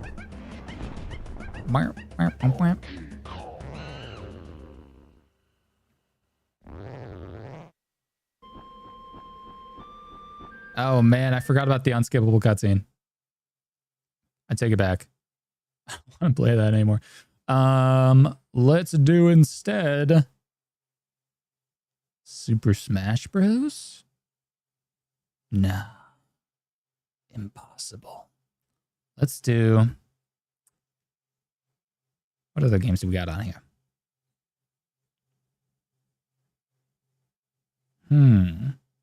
Paper Mario's a vibe.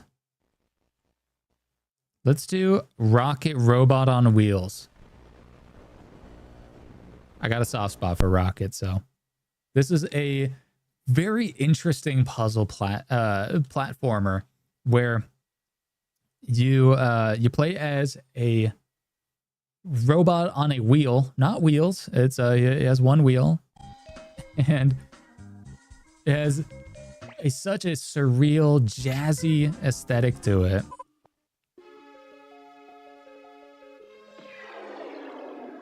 So you play as Rocket. It's very weird. It's a weird game. But it was, I believe it was made by Ubisoft. And it was one of the first games, the first 3D games to implement a physics engine where your robot character has friction, moves around, kind of glides, and like, yeah, it's very interesting. I might have to mess with some of the performance here to get the best settings. So that's a recharge station.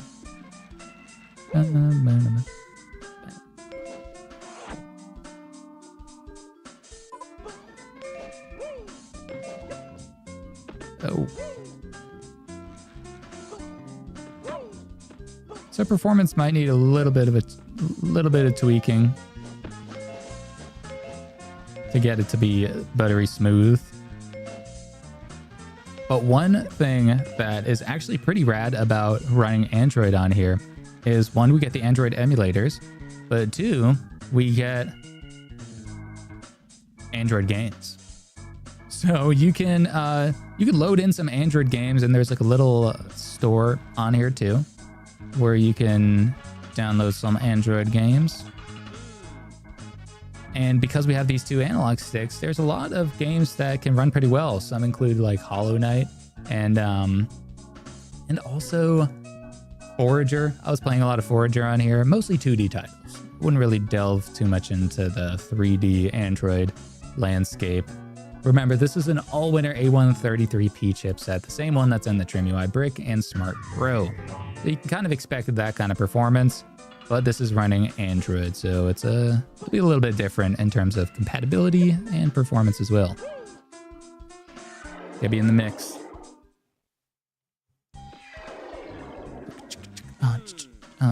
Yeah. You're wondering what game it is if you're just joining. This is Rocket Robot on Wheels for the N64. This is a very surreal, super weird puzzle platformer game made by, I believe, Ubisoft. I could be lying, but I know that it has a physics engine to it, and it's very, very interesting. Jazzy aesthetic, jazzy vibes. You also have like a, you know, little pickup magnet ability. It's pretty rad. You can find a hot dog car. Maybe we go on a quest for the hot dog car. All right, where'd the hot dog car go? I think it's back here. If my memory, yeah. Oh, come on. All right, I need some more Tinker tokens. Sucker Punch. That's it. Harrison Hartley, Sucker Punch. So it was developed by Sucker Punch. Yes. Thank you for grabbing that info. And it was published by Ubi. So, yeah. Really, really cool game. Let's see if we can... Okay, and then I just gotta get that other one, and then I can get the hot dog car. I wish this is how real life worked. I wish that you could just, you know, grab coins from the beach and then get a hot dog car, but unfortunately, haven't found that yet. Anyways, here's the hot dog car. You get to just rip around in. And then you can do a time trial thing. And grab this, how do I bag it on up? What handheld is this, Harrison? This is the MagicX Mini Zero 28 V2. It is a super rad handheld. Has the same processor as the TrimUI Brick and Smart Pro. And has 2 analog sticks. Runs Android. It's very interesting. It's actually like super comfortable too. Like, look at the way that these shoulders curve around. It just kind of hugs your fingers super well. And then these ones, the L2 and R2, like aren't super in the way. So you can just like, everything is just very natural on here. The only thing that's kind of a bummer is the screen bezel. Now, in this N64 emulator, it doesn't fill up the whole screen. I got to figure out the settings for this. I just unboxed it. But you can see with the light reflection, the actual screen bezel is still pretty big. I don't know. It's $50. Yeah, exactly, Harrison. This is kind of like the super little brother to the Steam Deck. Like, this is if the Steam Deck size is a problem, then this is the exact opposite. $50, dude, right? That's what I'm saying. Super rad little handheld. This one, it has a lot of charm to it. So, okay, let's go ahead and put the screw. We gotta get these screws back in the screw slot. All right, you know what? I'm getting bored. Let's save it. Save it, skedaddle. And you know what we're gonna do? We are going to do a little switcheroo. Check this out. Out with the new, in with the old. I hope it's charged. I don't remember if I charged this thing. Oh, we got power. So this one has, this is the V1 model. The V2 has like a couple small improvements on it.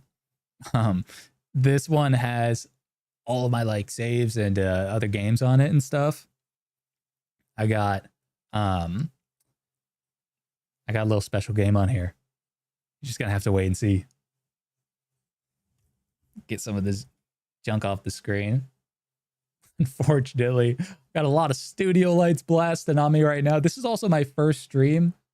Oh, I hope you're enjoying it. We've been live for over 2 hours, and I'm just enjoying hanging out with y'all. So thanks for being here. Thanks for sticking around, and I hope you all have a wonderful, wonderful, pleasant night. Sweet dreams, all that jazz. But we ain't done yet. I'm just stalling because this is taking forever to boot up. Oh no. Okay, so couple quirky things about this handheld, right? One, tablet is starting. I was checking if I actually had both SD cards in because I've done that before. I've turned on handhelds without SD cards in them, and they just you know, they just glitch out like this. So maybe, just maybe, I need to switch SD cards. I don't know. Either way, this is live, folks. This is just what we get, you know? Anything goes. Harrison, I'm glad you're enjoying it. I'm enjoying your presence, and I'm enjoying all your company. All 12 of you. Shouts out to every single one of you hanging out with me on this lovely Saturday night. With a lovely handheld, by the way. This is the MagicX Mini Zero 28. It has a 2.8-inch screen. That is it's not the best screen, but it's not the worst. It's just a screen. So what it does lack in the screen pizzazz, it makes up for it with these super smooth analog sticks. Holy moly, I want these on like every mini handheld ever. These are just so good. The D-pad is mid. It's this is the original D-pad. There's a V2 that's right here. They improved the D-pad on here, but the face buttons are a little more stiff on here too. I kind of like the squishy face buttons on the V1. Whatever. Outside of that, it runs Android with the Dawn launcher. That's kind of their custom version of Daigisho. Daigisho is a free Android front end that kind of consoleizes the Android experience. You can find it on the Play Store. It's completely free. This is basically that, but their version of it. So they tweaked a bunch of stuff. Yeah, you can see there, Dawn launcher, super bright. Let's go ahead and turn down the display settings. So the little quirk about this thing is you got to go all the way deep into the settings to turn down the brightness. Kind of mid, you know. But let's go ahead and lock it in at 20. And then here is the general experience. I found that performance on here is surprisingly good. They have a bunch of N64 games included, a bunch of DS games, over 100 DS games. We got PSP, PS1, PS Classic. I think that's PS1. Yeah, that's PS1. Okay. Kind of weird flex. But you go over to the Forbidden tab, and then you go over one more, and then you find Hollow Knight. That's right. I was a dirty dog, and I loaded on some of my own games. I even loaded on Minecraft, and it ran bad. So let's check out Hollow Knight. So this is the unofficial Android port of Hollow Knight. Man, I am shocked that we can run this game on here. It is this is a $50 handheld. So running Hollow Knight on it is like kind of rad. Look at this. So let's go ahead and load in. I stretched the screen interface I stretched it to fill the screen. So there's a little bit of cutoff on the sides. So there's a little bit of mystery, you know, like you can't really see the health thingy up top. Kind of got to go based on feel, but you can either do that or you can just play at the regular 16:9, but then it's like widescreen and it's shrimped down. This is already a 2.8 inch display. So, you know, it's a trade-off, right?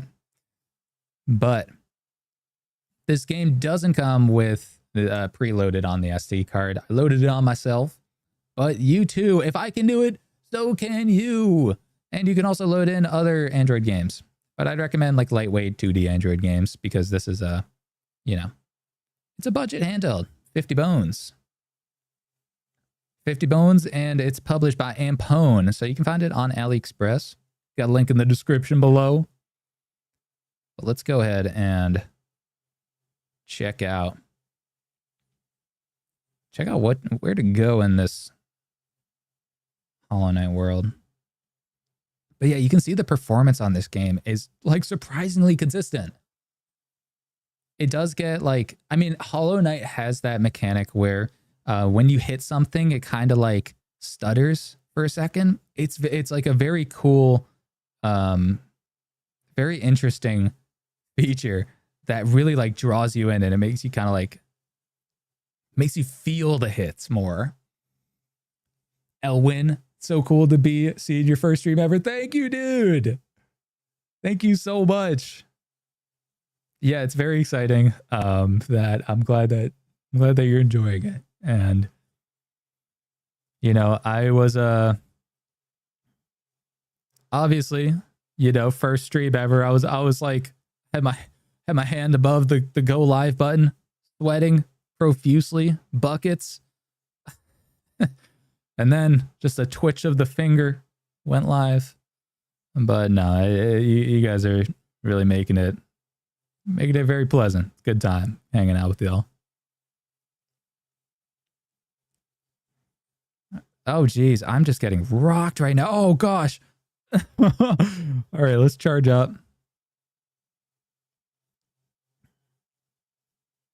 I'm also noticing that we're not getting any audio. What's going on with that, huh? There we go. Should be getting some now.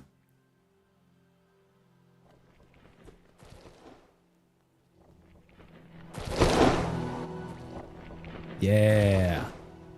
Sorry, you know, first stream, already slipping and fumbling on that. I forgot to unmute the handheld. SMH, right?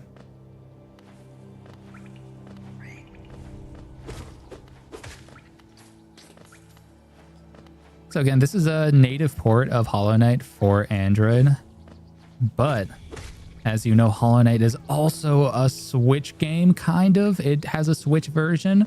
So in a way, in a very clickbaity way, we're playing Switch kind of on the MagicX Mini Zero 28. We're not actually playing it. We're playing a Switch game. A game that is on the Switch. Harrison, you're the GOAT. Thank you. Going fantastically for the first stream. I'm glad you think so. We'll probably stick around. We'll probably hang out for another 30 minutes or so. Just playing some games, you know what? This is what handhelds are all about. Good games and good company.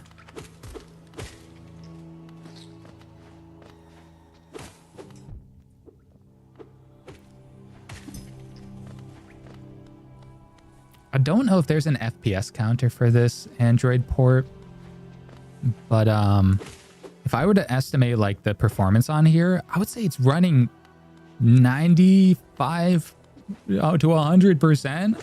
Like, this is just so good, and I would honestly not mind just like playing the whole game like this. I don't know if it like stays this good as you go through the game, but honestly, at this rate, pretty rad way to play Hollow Knight at 2.8 inches in your pocket. Love me some Hollow Knight. I'll play that. I'll play that anywhere I can. Any which way. So that's kind of that was the big kahuna that I wanted to show you. However, I got an even bigger kahuna, but I don't know if this thing can handle it. You know it. You love it. It's the game of all games. Mojang's masterpiece. Minecraft. You know, ever since I was a young lad, I've been waiting for... Oh, okay. I've been waiting to see Jack Black play Steve. And this year, my dreams came true. And now, every time I play Minecraft, just imagine I'm Jack Black. And a wise man once said, "Flint and steel."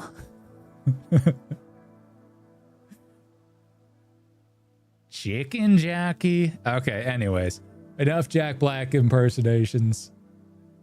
Let's cue in. Let's drop in. So now with this very bright Minecraft game, you can see the full screen and bezel on display. Honestly, to the naked eye, this screen looks pretty good. I might have been underselling it a little bit. So it has a lamination layer on top, I do believe. And the lamination layer probably keeps it from scratching, but it also kind of keeps it a little further from the screen. Either way, we got the mines, we got the crafts. We're in the mix. We're running at a glorious, I don't know. Let's see if we can get some FPS readings going on. Oh, hello. Okay, I guess D-pad. It's not a fan of the D-pad. It's also a little bit chunky on the loading times. But we'll take a look at performance in a second. Let's go ahead and get some FPS reading going on here. If you know where the FPS is, I'm all ears. Otherwise, I'm all fingers, and I'm going to find where it is. It's got to be in here somewhere, right? Got to satisfy the yearn. That's what I'm saying, man. I don't really know where FPS is. Is there an FPS reader? Or FPS readout? And maybe not. And we're gonna give it another good old college try in the settings, and then I think we'll just eyeball it, you know? A seasoned veteran like me. Oh man, I can tell frames. I know frames, right? This is definitely framing. No, it's framing pretty good. I'm curious if I committed that you know, sheep murder there. Yeah, this is the mines. This is the crafts. You can place blocks. You can destroy the blocks. Let's zoom in a little bit. Get you in the mix.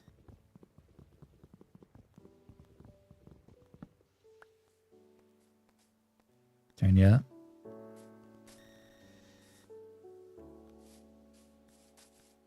So it's honestly not bad when you're like in the forest areas and stuff. And then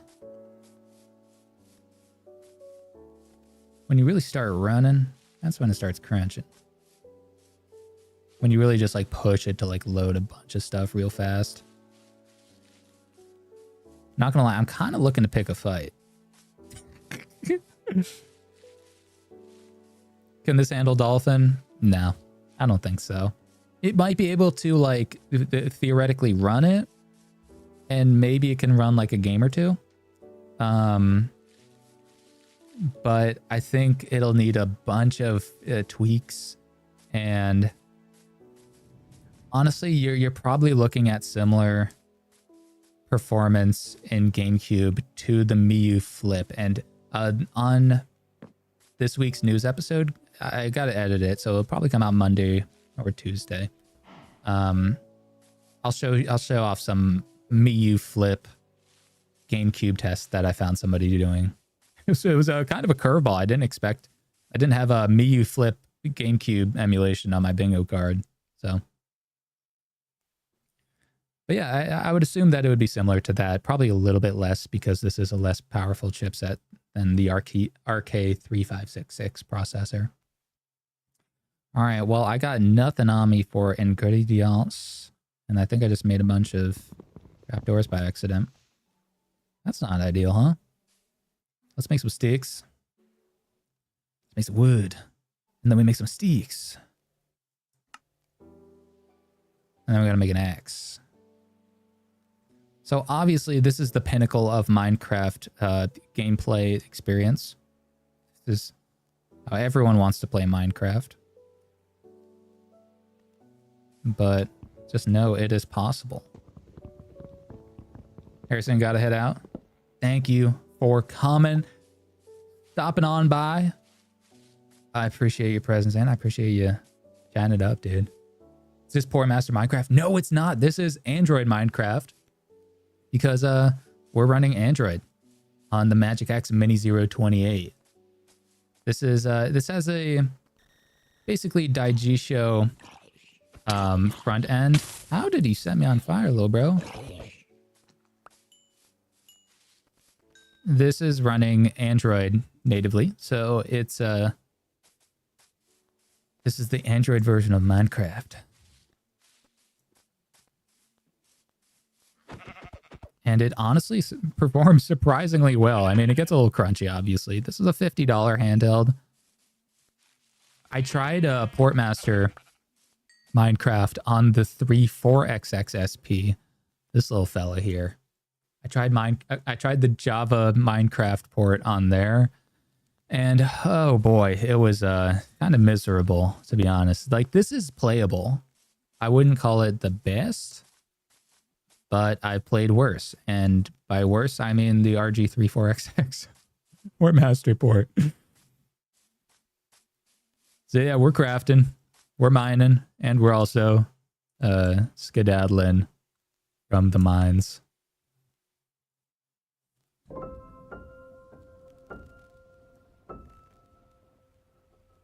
Anyways, let's go back.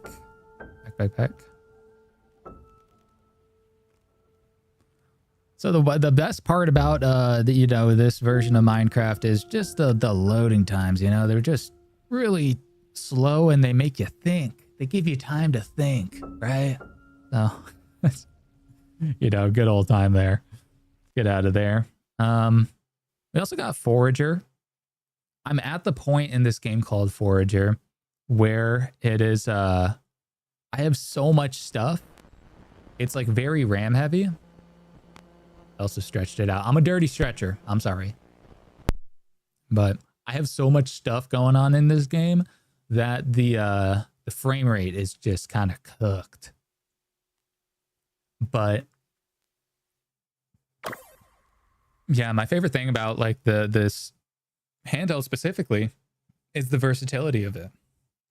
We got the 2 analog sticks. We got Android OS, so we can run Android games and a bunch of other stuff too. Android emulators.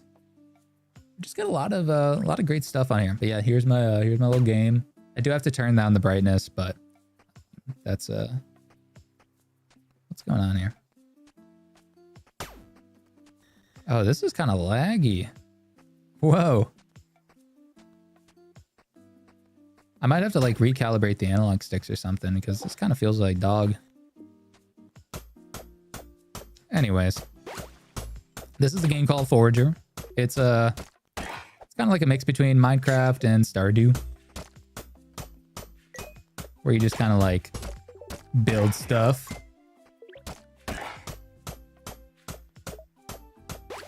And forage, obviously. There's a lot of like fun little mechanics, and I'm a little duck with a top hat, so you know that's obvious. Instant points, instant Riz points, as the youths would say. That's what the youths say, right? Right? Chat? Well, anyways. Yeah, so Forager. This is also the MagicX Mini Zero 28 V1. There is a V2 that is slightly different in very not visually noticeable ways. But they both come in these colors. The purple is my favorite color. I think it just looks so awesome. And I've as you can tell, I have played a lot of this game on the MagicX Mini Zero 28. I got a whole, you know, I got a whole headquarters going on here. I'm a bit of a demon for these kind of games. But yeah. Android games kind of go hard on here. They're not, you're not going to get every game, right? It's a micro budget handheld. Oh, sorry, y'all. Anyways, pulling the plug on that. Decided to freak out. But yeah, we got a couple other games on here. I got like Stardew, Balatro, GTA, all that jazz. I forget what I was trying to run, and oh yeah, I was trying to get Celeste running in FNA Droid player, but I don't know. It was a whole thing. Either way, the MagicX Mini 028 comes with a preloaded SD card, and it actually has a surprising amount of games on it. I was shocked. Like, it even has a handful of PSP games and some pretty solid picks. Oh, these are my own games. I don't want to show those off because, you know, you don't want to see me play Project 8 on this thing. Tony Hawk's Project 8 runs like dog water. It's not great. Persona 3 is good. Yeah. So this is a pretty rad handheld. Honestly, for 50 bones, this is like a pretty great option. It's just a well-rounded, charming device. It's also super comfortable. So I don't know. I really like the MagicX Mini 028. And that is that's all I want to show off in the overhead camera. So let's kick it back to the face cam. What up, all 16 y'all? Thanks for hanging out with me. That's this is my first live stream ever, so I'm glad to see y'all sticking around, checking out the MagicX Mini Zero 28 and also the RG34XXSP. We checked that out for the first half of the stream. And it was a blast, but all good things must come to an end. And so will my ephemeral existence as a video here. So goodbyes are never easy, but sometimes they're not that hard either. Let's kick it to the outro. I love all y'all, every single one of you. Thanks for hanging out. If you just got here, you're too late. But if you hung out for the stream, then you're a Chad. Appreciate y'all. Have a good night.